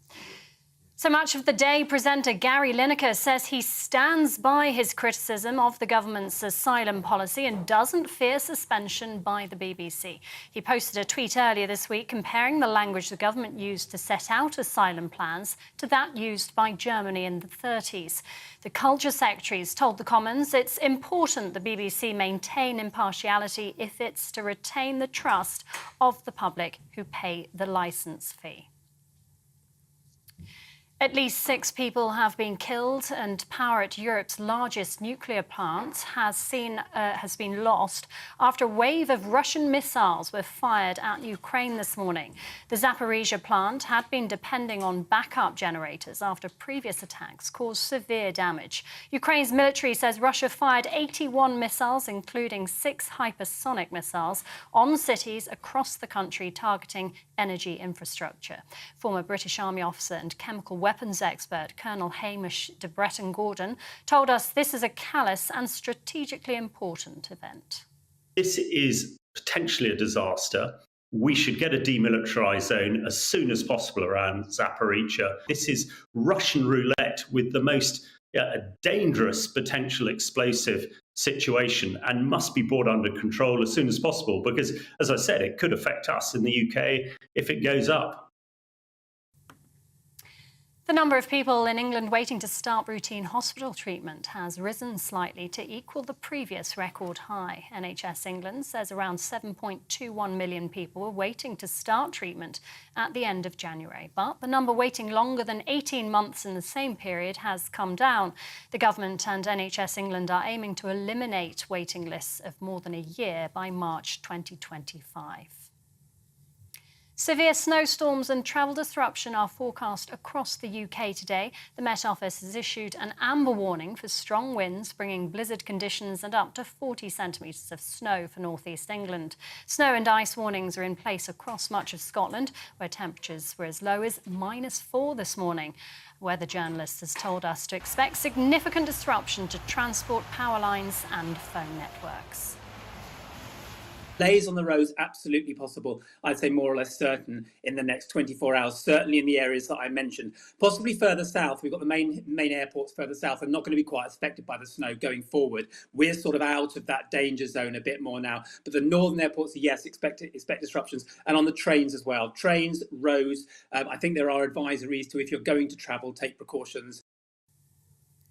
Boris Johnson reportedly warned Dominic Raab privately about his conduct during his leadership. It's understood the ex-Tory leader's given evidence to the inquiry into allegations of bullying against the cabinet minister and independent lawyers looking into complaints made by senior civil servants. The Daily Telegraph reports it's highly unusual for a former Prime Minister to be involved in a Downing Street investigation. The 8 formal complaints relate to when Mr Raab was Foreign Secretary, Brexit Secretary and during his first stint as Justice Secretary. More than 200 people have been arrested and over £1 million worth of drugs seized in a week-long crackdown on county lines gangs in London. The seize included Class A and Class B drugs, more than £650,000 in cash, 5 firearms and 51 other weapons, including knives, machetes and swords. The arrests have led to 150 drug trafficking charges. The Met Police says vulnerable children who are used as a commodity are being safeguarded.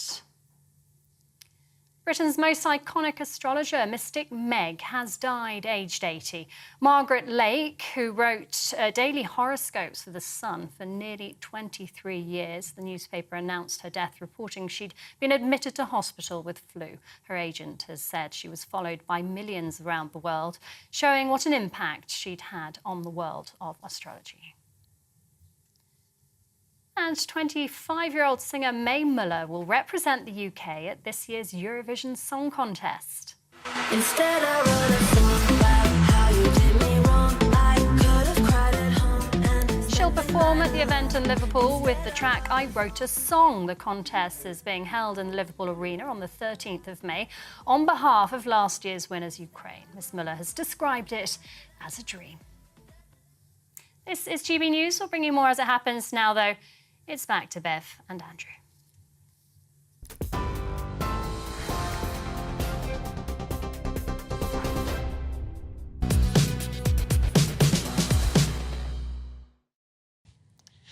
Well, the pressure's growing on Gary Lineker. The Culture Secretary, Lucy Fraser, has criticised him in the Commons today for his remarks comparing the government's boats policy to Nazi Germany. But he's left his home today saying he stands by what he says, and he says he doesn't fear suspension by the BBC. Perhaps he should fear the sack. The Culture Secretary told the Commons it's important for the BBC to maintain impartiality if it is to retain the trust of the public who pay the licence fee.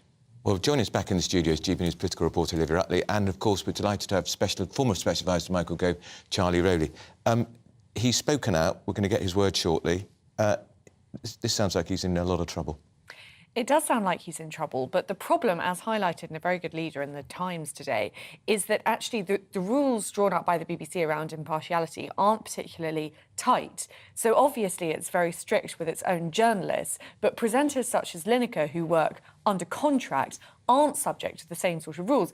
But if someone as famous as Lineker, who is a sort of face of the BBC, starts coming out with very sort of hyperbolic opinions like this, very strong opinions against the government over and over again, as he has done, then surely at some point that must impinge on the BBC's reputation for impartiality. So technically, it could be that Gary Lineker hasn't breached the terms of his contract. So he might be right to say that he doesn't fear the sack from the BBC.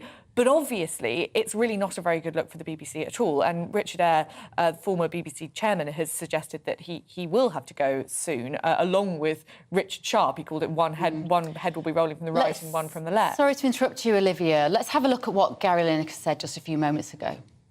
Do you regret sending the tweet at all? No. Do you stand by what you said? Sorry? Do you stand by what you said in your tweet? Of course. Right. Thank you. OK, that was a car window. Yeah, that's a guy in the media, a broadcaster, happy to talk to the media, not. That is another sign, Charlie Rowley, that he's in big, big trouble. Culture Secretary intervened. We'll remind people in a second what she said, Lucy Fraser. That's significant intervention. I think so, and I think what the Culture Secretary has said in the House of Commons is absolutely right. I know you said we'll see that again. Well, let's listen to what Lucy Fraser told the Commons this morning. She's the Culture Secretary. Does my right friend agree that the requirement to be politically impartial must cover all those who are presenters on the BBC, including the highest paid? While individual contracts are a matter for the BBC, well, she confirmed that the mid-term review will cover the issue of enforcement of this rule on freelancers as well as full-time employees. Secretary of State. Mr. Speaker, as somebody whose grandmother escaped Nazi Germany in the 1930s, I think it's really disappointing and inappropriate to compare government policy on immigration events to events in Germany in the 1930s. What do you think of that reaction, Charlie?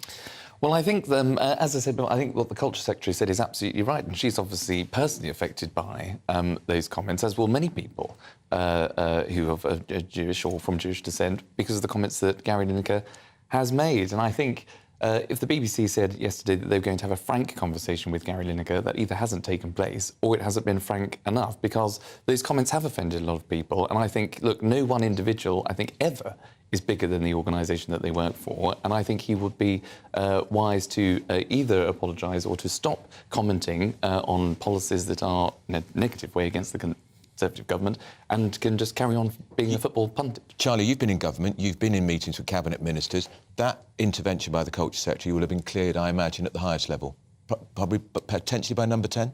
Yes, I'd imagine so. I think what the Culture Secretary set out would have been the government's response, not just her personal response, but it's clearly something that she is affected by and that a lot of people in this country would have been impacted by because of the way in which Gary Neville just seemed to have tweeted something out on the back of a policy that I don't think he may know all the detail about. And it is something that, as I say, is something that has clearly affected a lot of people. It's a really good point, because you feel like maybe he just saw the Suella Braverman TikTok video, because his complaint was with the language. He was saying, you know, the language was inflammatory. It was the language that reminded him of 1930s Germany. He's probably not seen the detail, Olivia. He probably doesn't understand, you know, the concessions that might be made for people. Yeah, absolutely. And obviously this legislation isn't even through the Commons yet. We've seen the first draft of the legislation.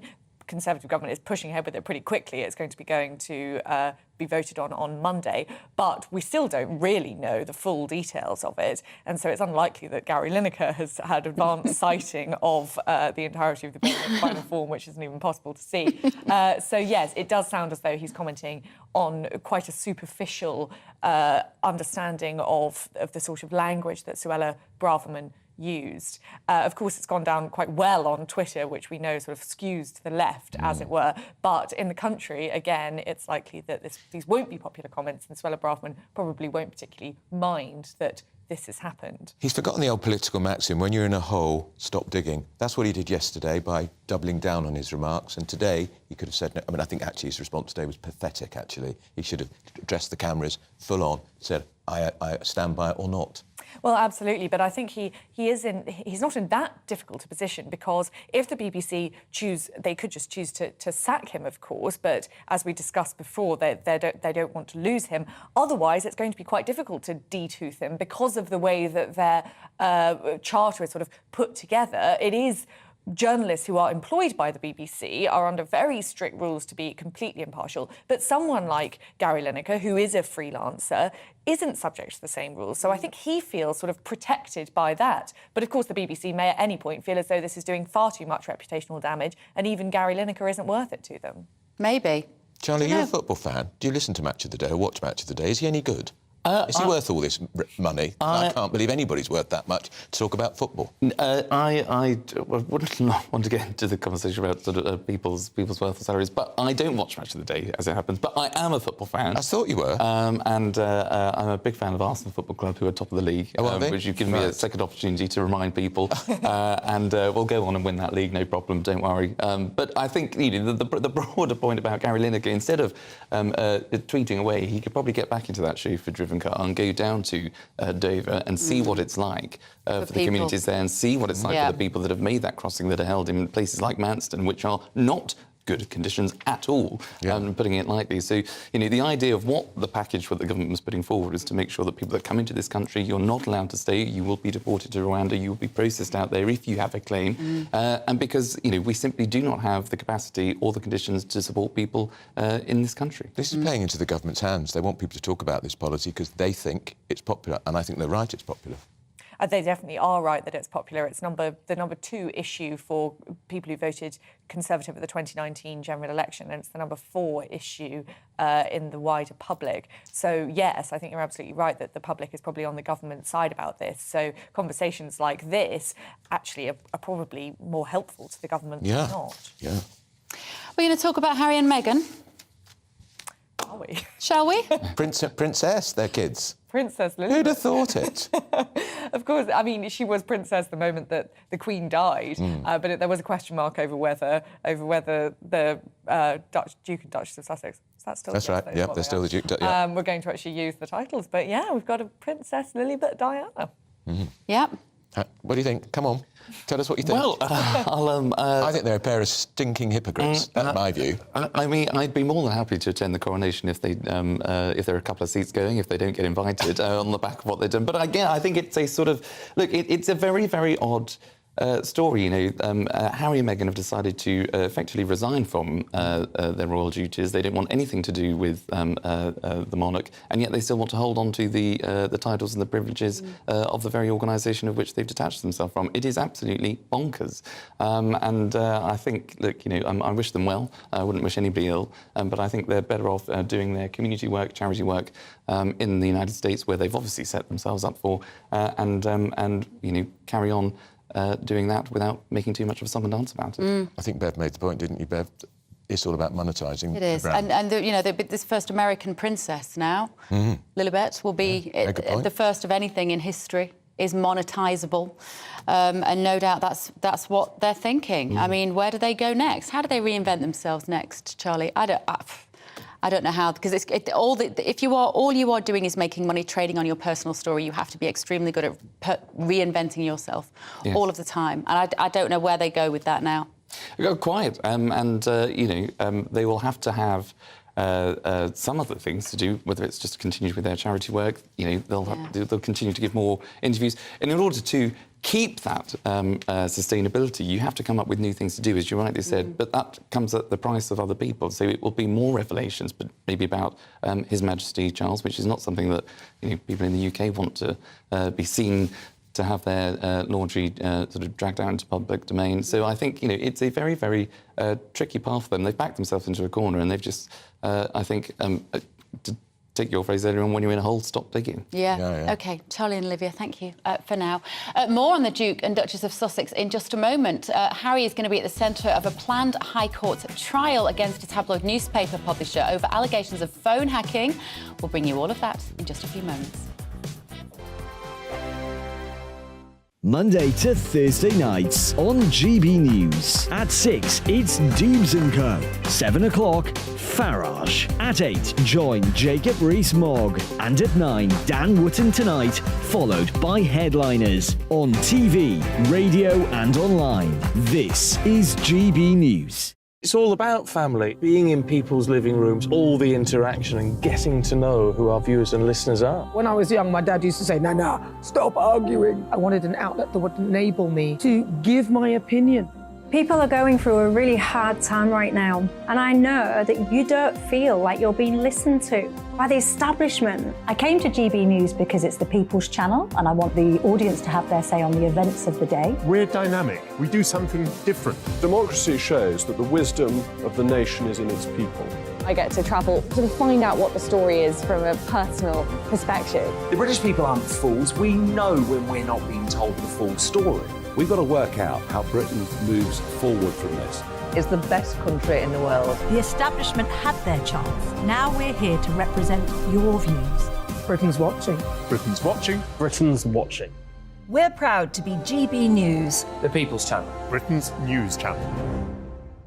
We are GB News, the People's Channel. And right across the United Kingdom. You can find us on Sky Channel 512, Virgin Media Channel 604, Freesat Channel 216, Freeview Channel 236, and YouView Channel 236. You can also take us with you on DAB Plus Radio, with the GB News app and at the website gbnews.uk. We're absolutely everywhere. Come join us on GB News, the People's Channel, Britain's news channel.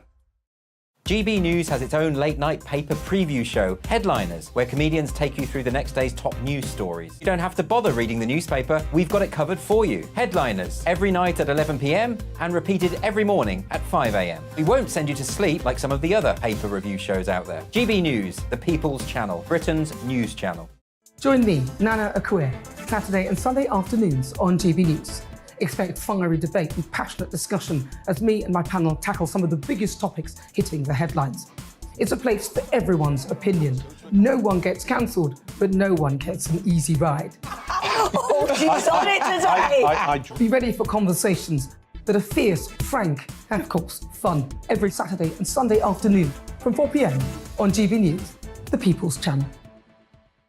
Join me, Camilla Tominey, on Sunday mornings from 9:30, taking the politicians to task and breaking out of SW1 to see how their decisions are affecting you across the UK. Bursting the Westminster bubble every Sunday morning, only on GB News, the People's Channel.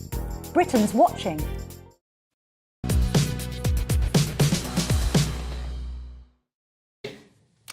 Welcome back. On Tuesday, the government unveiled its illegal immigration bill to tackle the tens of thousands of small boats crossing the Channel unlawfully each year. Yet the UK is suffering a labour shortage with over 1 million vacancies outstanding as employers struggle to find staff in sectors including construction, hospitality and social care. There are now signs ministers considering extending an existing visa scheme to allow entry to a broader range of workers. That's according to the front page of the Financial Times. Well, here in the studio with us is our economics and business editor, Liam Halligan, with On the Money. Liam.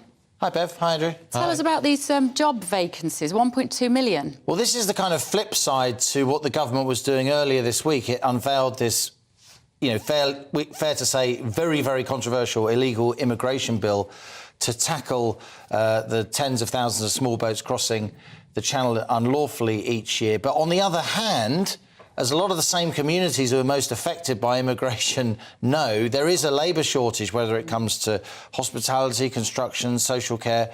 I've put some numbers up here for you to look at, Bev. We know that there are 1.2 million UK job vacancies. The UK workforce is about 30 million, so it's quite a lot. Anyone running a small business knows how difficult it is to get even staff, let alone good staff, these days. And as we can see, there's an existing visa scheme already that covers care workers, vets, civil engineers, graphic designers and certain specialist occupations. As long as you bring them in and offer them a wage at a certain level, it's about 25 grand. So you're not undercutting local workers who could do those jobs. But now ministers are proposing that they extend this kind of special visa list because the construction sector, the hospitality industry, even retailers are saying we just need more staff. We can't get the workers. Now, what the government have said to me just in the last few minutes is that they accept that this proposal is on the table, but no decision has yet been made. There is still discussions going on at the top of government whether or not this visa scheme that exists for care workers, vets, civil service, alongside this special one that's seasonal for agricultural workers, which has been going for years and years, whether or not that is going to be extended. And this is the kind of nexus of this immigration debate, isn't it? Isn't it? A lot of people, you know, Gary Lineker's got 8 million Twitter followers, right? And yet polls show that over half the UK's 55 million strong electorate actually want the small boat issue sorted in a humane way. You know, most of those people aren't on Twitter. But on the other hand, people do know if they're looking for social care, if they're looking for construction workers, it's really, really tough. But there's still a large number of people unemployed, Liam, claiming benefits. How come they're not doing these jobs? Because there are kind of geographic and occupational mismatches. That's sort of economist speak, but just hear me out.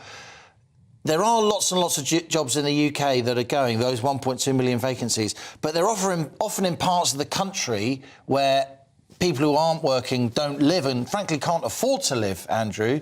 And also, that 1.2 million job vacancies, it includes highly skilled jobs where there's just a skill shortage. So there's a mismatch of skills, there's a mismatch of where people are who need work compared to where the work often is. And, you know, if people have grown up in a certain part of the country, they just might not have it in them to move to another part of the country in order to get those jobs. And that's where the mismatches come in. And yeah, there are quite a lot of unemployed people who are still on benefits, but unemployment as a whole is, as you know, a historic low. It's sort of 3-4% compared to 10-12% when we were kids. And this is the problem. We have got skills shortages. We want a fair and decent immigration system, and we want to stop unlawful immigration. A very difficult conundrum for ministers. It's a difficult balance to get right in the run-up to an election. Thanks, Liam. OK, the Duke of Sussex will be at the centre of a planned High Court trial against a tabloid newspaper publisher over allegations of phone hacking. Now, we're not sure yet whether the Duke, Prince Harry, will actually give evidence in person or submit a witness statement. The trial is due to begin on May the 9th and last for 6 to 7 weeks. We're going to get more on this from the historian Tessa Dunlop. Good morning, Tessa. This is Harry against the Daily Mirror. Phone hacking. He's complained bitterly about the tabloids in his book Spare.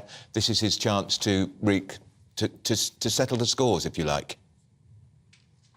Indeed, this has been contested. Harry's not alone. There's a sort of tranche of celebrities, including George Michael, late George Michael's estate, Ricky Tomlinson, Ian Wright. But particularly in the case of Prince Harry, I think the judge said this one needs settled better sooner rather than later. And if he did give evidence, would be historic to an extent. I mean, you have to go back almost 100 years to find an equivalent case of a member of the royal family giving evidence. You can rely on the notorious then Prince of Wales, Bertie, later Edward VII. He gave evidence in a divorce case. The Gladstone, Victoria were desperate to keep him away from the witness stand, but in he went, and of course they softballed him totally, and he got away with not blue murder, because he wasn't up for murder. He was just giving evidence and basically had a bit of a fiddle with this woman, and the husband was trying to divorce her. And then there was another case he was involved in to do with gambling. But like I say, that's going back a century. Now, Princess Anne, funnily enough, she's always considered the sort of good girl of the royal family. But twice she was up in front of a court. Magistrates' court fined her because her bulldog bit her kiddywink in the Great Windsor Park. That was about 20 years ago. And also for speeding. But Harry really is going to be setting a precedent, because you'll remember, of course, how can we forget that Prince Andrew settled out of court just last year. But he's bound to show up, Tessa, because it makes a great chapter for his next book. And potentially they get nothing more dramatic than a courtroom scene, is there? This plays right into their hands.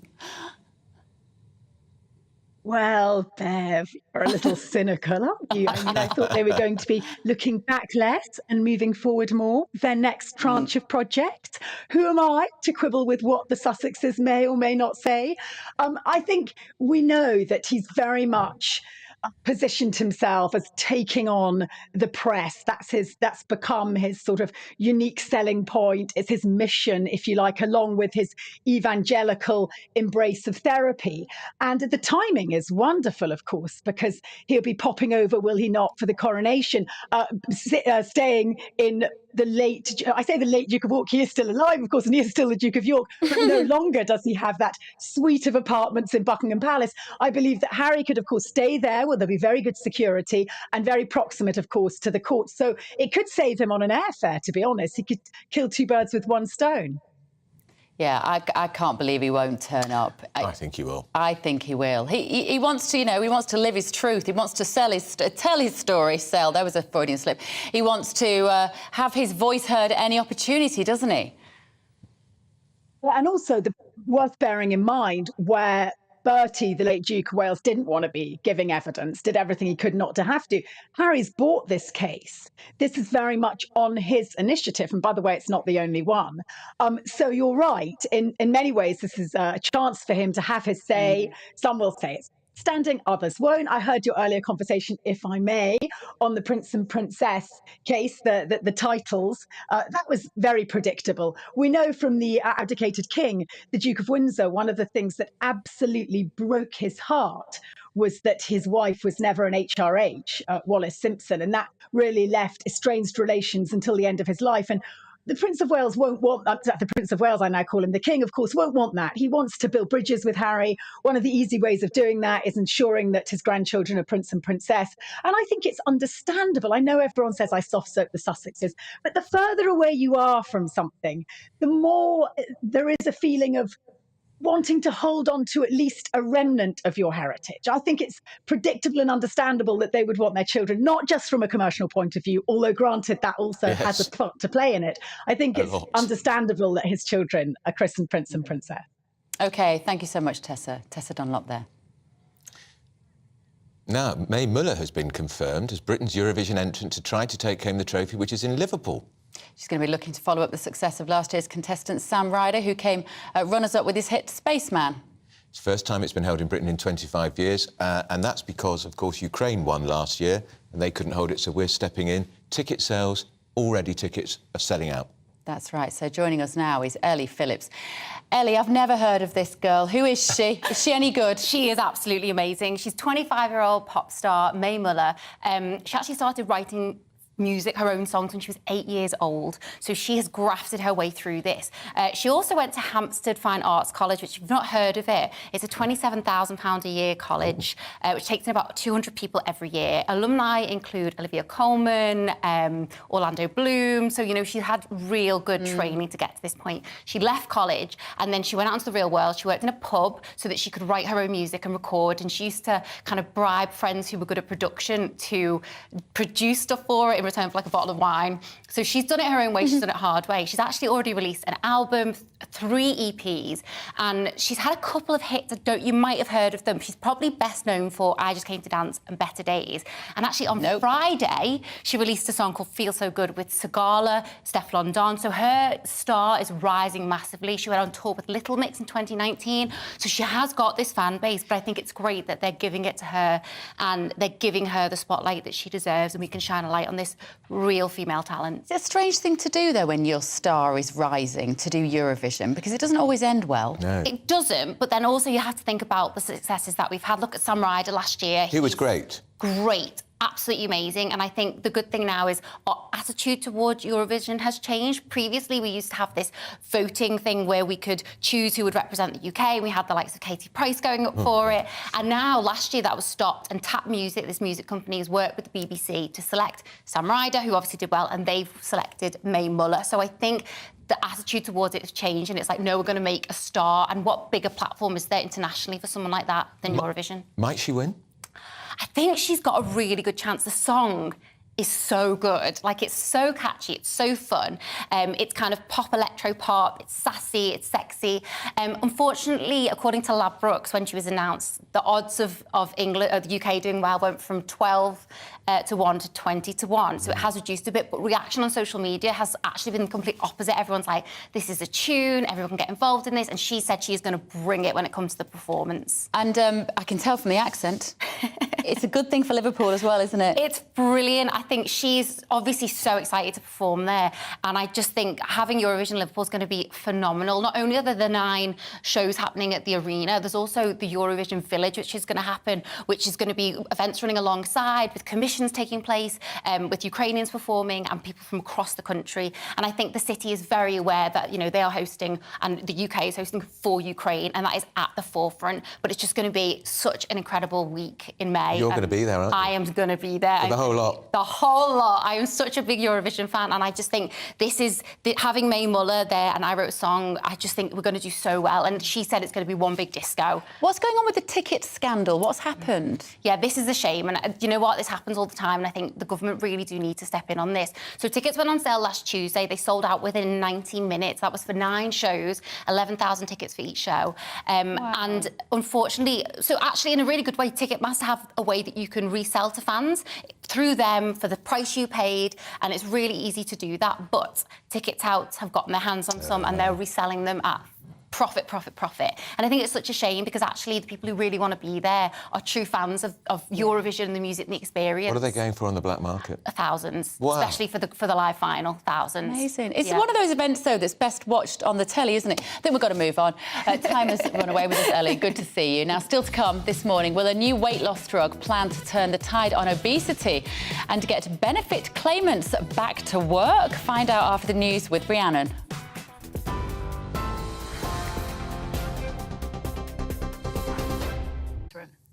The Culture Secretary has told the Commons she welcomes the BBC talking to Gary Lineker about his behaviour on social media, and it's important the broadcaster maintains its impartiality. The Match of the Day presenter posted a tweet earlier this week comparing the language the government used to set out asylum plans to that used by Germany in the 30s. When asked about the incident, Mr Lineker says he doesn't fear suspension by the BBC. Do you regret the tweet, Gary? Do you fear getting suspended? No, I'm only mate. What are you doing? Yes. Anything about the tweet, Gary? Sorry, what Do you about regret it? sending the tweet at all? No. Do you stand by what you said? Sorry? Do you stand by what you said in your tweet? Of course. At least 6 people have been killed and power at Europe's largest nuclear plant has been lost after a wave of Russian missiles were fired at Ukraine this morning. The Zaporizhia plant had been depending on backup generators after previous attacks caused severe damage. Ukraine's military says Russia fired 81 missiles, including 6 hypersonic missiles, on cities across the country targeting energy infrastructure.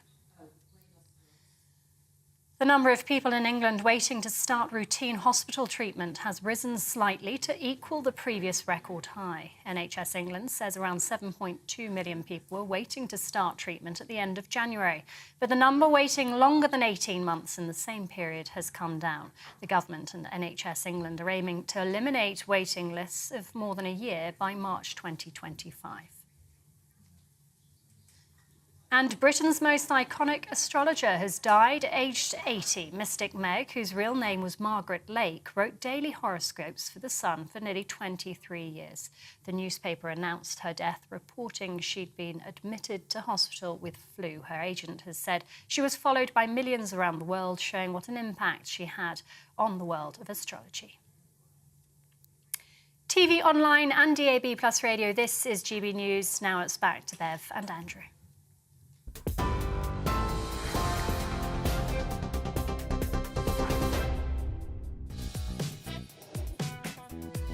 Still to come, the Prime Minister is hoping to go ahead with a controversial illegal immigration bill. Will it become a reality? We'll debate that in just a moment. Monday to Thursday nights on GB News. At 6, it's Dubes & Co. 7 o'clock, Farage. At 8, join Jacob Rees-Mogg. And at 9, Dan Wootton Tonight, followed by Headliners. On TV, radio and online. This is GB News. It's all about family, being in people's living rooms, all the interaction and getting to know who our viewers and listeners are. When I was young, my dad used to say, Nana, stop arguing. I wanted an outlet that would enable me to give my opinion. People are going through a really hard time right now, and I know that you don't feel like you're being listened to by the establishment. I came to GB News because it's the people's channel, and I want the audience to have their say on the events of the day. We're dynamic. We do something different. Democracy shows that the wisdom of the nation is in its people. I get to travel to find out what the story is from a personal perspective. The British people aren't fools. We know when we're not being told the full story. We've got to work out how Britain moves forward from this. It's the best country in the world. The establishment had their chance. Now we're here to represent your views. Britain's watching. Britain's watching. Britain's watching. We're proud to be GB News. The People's Channel. Britain's news channel. Join me, Patrick Christie's Monday to Friday, 3 till 6. We tackle the day's news agenda like you've never seen before. It's high tempo, high octane, the most controversial topics and the best guests. You will not be able to take your eyes and ears off it. I'm not afraid to ask the questions that you really want answered. 3 till 6 p.m, Monday to Friday on GB News, the People's Channel, Britain's news channel. I'm Andrew Doyle. Join me at 7 o'clock every Sunday night for Free Speech Nation, the show where I tackle the week's biggest stories in politics and current affairs with the help of my 2 comedian panellists and a variety of special guests. Free Speech Nation, Sunday nights from 7 on GB News, the People's Channel, Britain's news channel.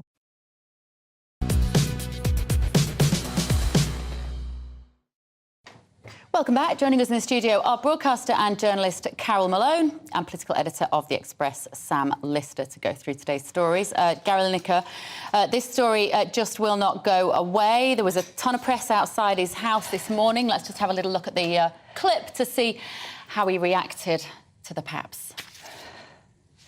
Do you regret the tweet, Gary? Do you fear getting suspended? No, I'm only mate. What are you doing? Yes. Anything about the tweet, Gary? Sorry, what Do you about regret it? sending the tweet at all? No. Do you stand by what you said? Sorry? Do you stand by what you said in your tweet? Of course. Nice house. Do you stand by what you said? And he said, of course. In the back of his nice posh BBC car, which no doubt we're paying for. Carol, what do you think? Do you know what? He shouldn't have done that, actually. You could tell he was thinking about whether or not he should do it, say, of course. He had plenty of time to think about it. He had We were plenty of outside his time. house for hours. And he did it, which shows how arrogant he actually is. But, do you know, I don't know about you guys, but it feels different to me this time, this one. Does it feel different? I don't know. And maybe just in the past 24 hours it's got different. And it's because that he brought Nazism into it. And it will serve him right. But, you know, for all he's putting on a show there, this is a bigger deal than anything he's ever said before. And I suspect, I hope the BBC act on this. They've got impetus now. They've got the public behind them. So, I mean, I hope they act on it. He will get a job somewhere else, but, you know. And, of course, Sam, we heard the Culture Secretary Lucy Fraser in the Commons today. She was primed. Former Culture Secretary John Whittingdale asking her a question, and she answered it beautifully and elegantly, bringing in her own Jewish heritage. Yeah, absolutely. And you will expect there will be a briefing going on now with lobby journalists and Number 10 officials, and you will expect them to be asking Number 10, what does the Prime Minister think about this? You know, this is an issue that is not going to go away, and politics is being dragged into it. Here's the thing, though, Sam, if you think about it, if they do sack him, is this the anti-free speech government? Well, see, I think the BBC is a special case because we pay for it whether we like it or not. We have no choice. We can switch it on and off, but we can't choose not to pay for it if we don't agree with it. Now, nobody has to pay for GB News. Nobody has to pay for Sky and the other broadcasters. We have to pay for the BBC. And so I think if you sign up to work for the BBC, you have to abide by their rules. And their rules are we are for everybody, and therefore we don't express personal opinions. Yeah, it's the irony, though, isn't it, Carol, that for people like me, I might not agree with the content of what he says, and I think the comparison, you never compare anything to the Nazis, it's ridiculous, but I would defend his right to tell us what he thinks. When people tell you what they think, you can work out who they are. You get to know who they are when they're honest with you. I don't like a culture in which people aren't allowed to say what they think. No, I think what Sam says is exactly right. I think if you worked for any independent broadcaster where the rules are, say what you like. And with someone like Lineker, he would be employed by an independent broadcaster because of his views. And so he's quite entitled then to expand them. But I think in this situation where, you know, how much is the licence? £156. When you're paying 156 quid a year. £59. And a lot of the people who will be the most offended, I think, are older people. And they're the people who can least afford the licence. So I think you have to abide by the rules. It's no, his tweet the other day when he said, I see the free speech agents are at me again today.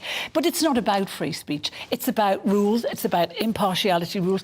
The BBC have their licence, and one of the conditions of that licence is that they are scrupulously impartial. And do you think that has to apply even if you're not a political presenter or reporter? Completely. I mean, he's got out of it in the past because his bosses have excused him by saying that he's not in news and he is not staff. But the fact of the matter is, when he had paid £1.3 million a year, you are representative of that company and that organisation. And he is. And if the people who work for the BBC, even the freelancers, if they have to abide by those rules, Gary Lineker should. And there's rumblings now, and I think it might be in your paper, Piers, today, that the staff in the BBC are getting sick of it now. They're saying, if we have to stick by these rules, why can't he? Jonathan Agnew, who's a cricket commentator, not my world, cricket or football, as you know, Malone, but he said if he'd said it, he'd have been fired because he's a much smaller fish in the BBC ocean. And if you look at a lot of the tweets that have been listed in all the papers today, that where other commentators who work for the Beeb have actually said to him, pack it in, because you're making this hard for all of us. And what I think was really interesting there was his face when he got into that car. He is entirely... what's the word? He's been arrogant about it. He's not contrite. He's not saying, if I have upset people with those quotes about the Nazis, then I'm sorry about that, but my belief is that these laws are wrong. He could qualify it. He thinks different rules apply to him. Completely. And he goes, Piercy's got every right to think that. Because he's got away with it 9 times. Because he's got away with it 9, 10 times before. And a lot over the past 2 years, I think, since 2021 till now. And his bosses have let him see that he is totally invincible. So I think they have to show that he's not. Do you think the PM will get involved, Sam? I think sources close to the Prime Minister, will we read in the papers tomorrow? Absolutely. I think there will be certainly comments coming from Downing Street because they will be asked about this. And I think the next time, Rishi Sunak, he's out tomorrow in France at a summit, but you could imagine that the press pack going with him will just chuck a question in about this if it's still rumbling on tomorrow.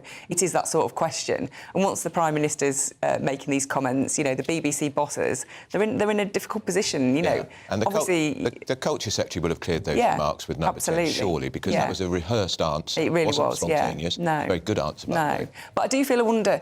Gary Lineker seems to be almost engaging, he's leaning into this fight, and you wonder if that's to kind of keep himself relevant, keep himself in the news. He almost seems to be kind of taking this on as a big way to kind of keep his public profile. Do you not think it's arrogance, Sam, though? Do you not think he feels that he can't back down now? He has to be... He has said to everyone, I will continue to talk to the people who have no voice. And it would make him look, I don't know, in his head, maybe he thinks it's going to make him look weak and a bit silly and a bit non-committed. Well, if they sack him, he's then the victim. Sack him, he's the victim, and then he will play that as well. We live in a country where you cannot say anything against the government or you get sacked from the state broadcaster. That's the other way it'll play out. But it is because it is the state broadcaster. Look, there's a Conservative MP, Andrew Bridgen, who's had the whip removed from him. He can no longer stand as a Tory MP at the next general election because he compared something to the Holocaust and it was described as deeply offensive. This man has described a very serious government policy, which I would argue the most of the country agrees with. Behind, I completely agree. Polls are suggesting that. And he said it's like being in Germany in the 1930s when Hitler's government was already deporting Jewish people and was preparing the final solution, which 6 million Jews were killed. And you know what if he understood politics properly, Lineker, never mind history and the Holocaust, if he understood politics properly, he would understand that this is a good policy. He lives in an echo chamber where this celebrity, liberal, elitist echo chamber where everyone thinks like him. And that's not how ordinary people think. That's not how people in the communities in this country think. And we've had films on here on GB News this week of going into small communities where 250, 300 young men are dumped on these communities, and people are anxious, and they have every reason to be anxious. They're not racist, they don't hate immigrants, they're just anxious, and they have every right to be, and their voices are being taken away by the likes of Gary Lineker. There's a great piece in my paper, so Stephen Pollard, former editor of the Jewish Chronicle, speaking for the Jewish community, saying he's outraged and offended. And he lost... Some of his family were killed in the concentration camps. And that's it. They are deeply offensive comments. I do agree with Bev, actually, that you have the right in this country to say what you want to say, and I do believe in that. But actually, if you are speaking on behalf of the BBC or you are a representative of the BBC, then, you have to expect some backlash for that. Yeah, you have your right to say, but you could also have the right to lose your job over it. It kind of depends what his contract says as well. If his BBC contract is that he's free to say what he wants, then he is free to say what he wants. He needs to abide by his contract. BBC have got enough taxpayers' money, billions of our money, to say to that rip that contract up and fire him. But I think that if you said he's sticking to his contract to the public, they'd say we don't care about his contract. This is deeply offensive, and this is it feels like he's crossed a line this time. The rest of the times we knew nothing was going to happen. Now I'm not so sure. Now this feels different. But I also wonder why if he'd been actually being supportive of this policy, if he'd been going out to bat for Suella Braverman, saying this is a great policy. Would the BBC bosses be defending him, or would he be out? That's a very good point. And I suspect he would have been out if he'd backed it. Yeah. Because some people are arguing, Amnesty have said it shows the country in its worst ever light. The United Nations has criticised it. The usual suspects, in my view, have criticised it. Yes, he might have have lost his job if he'd I think, I think there is an element of it. They've put up with him speaking out for so long because it's almost he's speaking on behalf of actually all the members of staff, or many members of staff in that organisation who do have a more liberal bent, according to Roger Mosley, one of their former bosses, who was on the airwaves this morning saying that actually many people who work in the organisation do have a kind of more liberal bent. And obviously his views reflect that, and so I think perhaps if he'd gone the other way and was actually really cheering from the rafters for this policy, it might have been a bit of a different reaction. That's the very reason, isn't it, why BBC employees have to remain impartial. You know, part of their contract doesn't matter what their politics are. They're not supposed to foist them on other people, and the BBC has fallen for that, as you say. You know, we're used to that now, but this just feels different. Let's have a chat about this other story, guys. Weight loss drug Wegovy, W-E-G-O-V-Y, I don't know how to pronounce that, it's a strange name, on the NHS. The idea is it could trim the benefits bill. Millions of people could be offered a new generation of weight loss drugs, an injection. It does have side effects, of course it is. But is this just an easy way, Sam? I mean, it's not easy to control your weight. It's not an easy thing for some people. In a way, I don't mind if it's an easy way, if it solves the problem. And the problem is, at the moment, we've got a huge number of vacancies, not enough people in the workforce. We've got a lot of people who haven't returned to the workforce after the pandemic, who are older, who have ill health. And so if this solves that problem, I don't have a problem with that. I mean, obesity is the biggest drain on the NHS. And bigger than smoking now, isn't it? Much bigger than smoking, I mean, because it contributes to other conditions like cancer and not just diabetes, but lung disease, all sorts of chest infections, whatever. It contributes to them all. And I think this is a very expensive drug, by the way. This is the drug that is given to diabetics. And we know now a lot of people are taking it in America. It's taken America by storm. In this country, it's taken by storm. It's been bought by lots of people here, and it works. And if it stops the problem, it's fine. Malone, you and I have known each other for too many decades. Yes. And you were a star of Celebrity Fit Club. Yeah, for a brief time. Yeah, star for about 6 months, and then I put it back on. Celebrity Fit Club, but you lost a lot of weight. So would you consider taking a drug like this? Yes.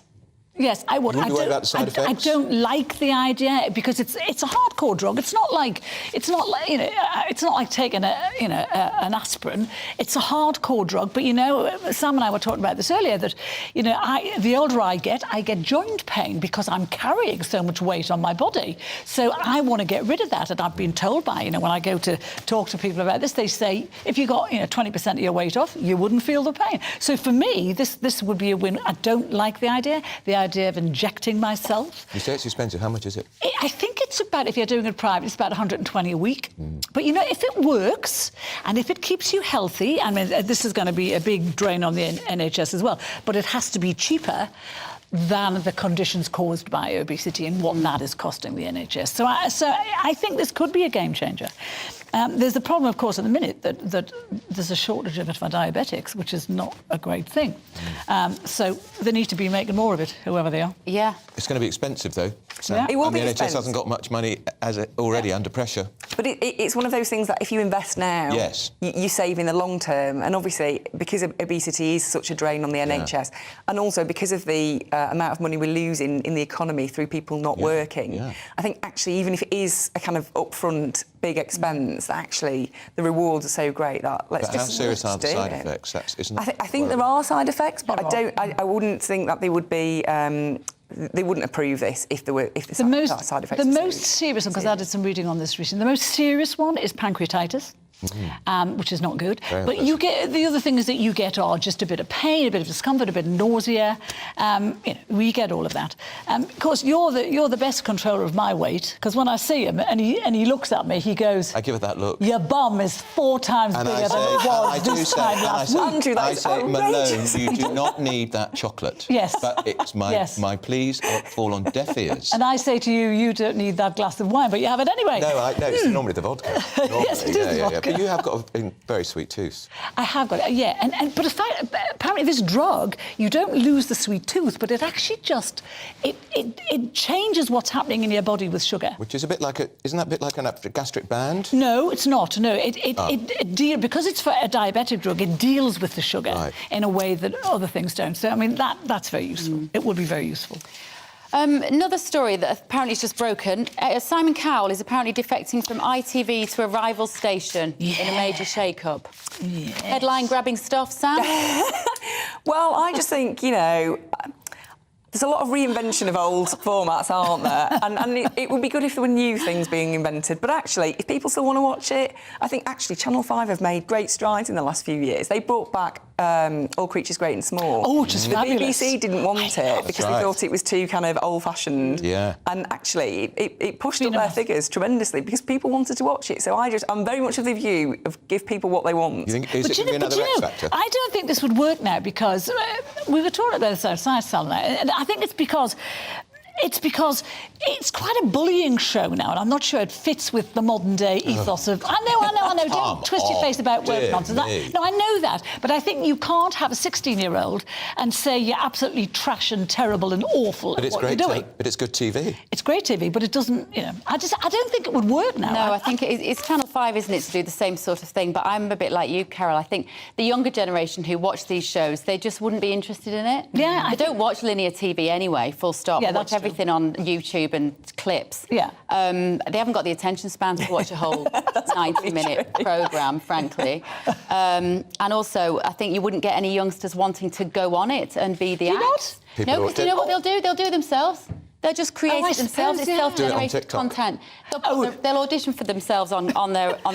That's true. Do you know what I'm laughing at here? He's just said they can do it on TikTok. I've been you put on don't TikTok. know what TikTok I've been is. put on TikTok, and You've I'm got coming no off clue. it because it is not me at all. I You keep have getting got no messages saying clue. there's a really good dance video here. What? If you've ever had a message from Piers on thing, it's got 25 spelling mistakes. You can't do I've got it. my glasses on. What is TikTok for anyway? Exactly. Yeah. Just shows how old you are. Well, I like Simon Cowell. I think he's great, and I think he did us all. The X Factor and Britain's Got Talent were great. Well, he's clearly a man who knows what he's doing, and he knows how to make great telly. So in his day, he created programmes which crossed the generational appeal. He did, and you got the family sat around the TV together, which is a really nice thing. And that was a great achievement. It was. But sadly, those days are gone. They're now all in their bedrooms on their own. Well, thanks anyway, Simon. Good luck. Right, we've come to the end of the show for this week. Thank you, Sam Lister. Thank you, Carol Malone. Thank you, all of our guests. Coming up next is GB News Live with Mark Longhurst. This is To The Point with Andrew Pearce and Bev Turner. Have a great weekend. Heavy snow is affecting parts of the UK. We have 2 Met Office amber weather warnings in place across Wales and northern England. The heavy snow is likely to cause some significant disruption. This area of low pressure is responsible, bringing in the moisture from the Atlantic. This warm front bringing milder air across the south. But as it's hitting the colder air, it's in this zone over the Midlands, Wales and northern England, where we've already seen some heavy snow. We have an amber warning in place across Wales from midday and from 3 o'clock this afternoon across northern England. The snow really building up in these areas and lasting through the night. In these amber warning areas, we could see 10 to 15 centimetres of snow, maybe 40 centimetres in some locations on the high ground, likely to cause some significant disruption, some atrocious driving conditions. There are other yellow Met Office warnings in place covering northern England into southern Scotland and Northern Ireland, as the snow will push in here during the afternoon and evening. Further south, it has turned milder. Further spells of rain likely to come in here. But the snow continues through the night, the gusty winds exacerbating the snow, blizzards for some, and then it all starts to sink further south again, so we'll still have some snow around on Friday morning. It could be very frosty. Again, temperatures well below freezing across Scotland and wherever we've seen any snow or rain, potentially things turning icy through the night and for Friday morning. So a treacherous start again for parts of Wales, northern England and the Midlands. Further snow here. We could see some more across East Anglia and perhaps the southeast for a time on Friday morning. It is clearing away, though, during tomorrow. So many places actually turning sunny during Friday, but it will also be cold still and turning colder once more across the south, with temperatures mostly in single figures. Cold on Friday evening as well, with clear skies. There will be a hard frost and potentially things being very icy once more. There are a number of Met Office weather warnings in place. Please go and view them for yourself on the Met Office website. Bye for now.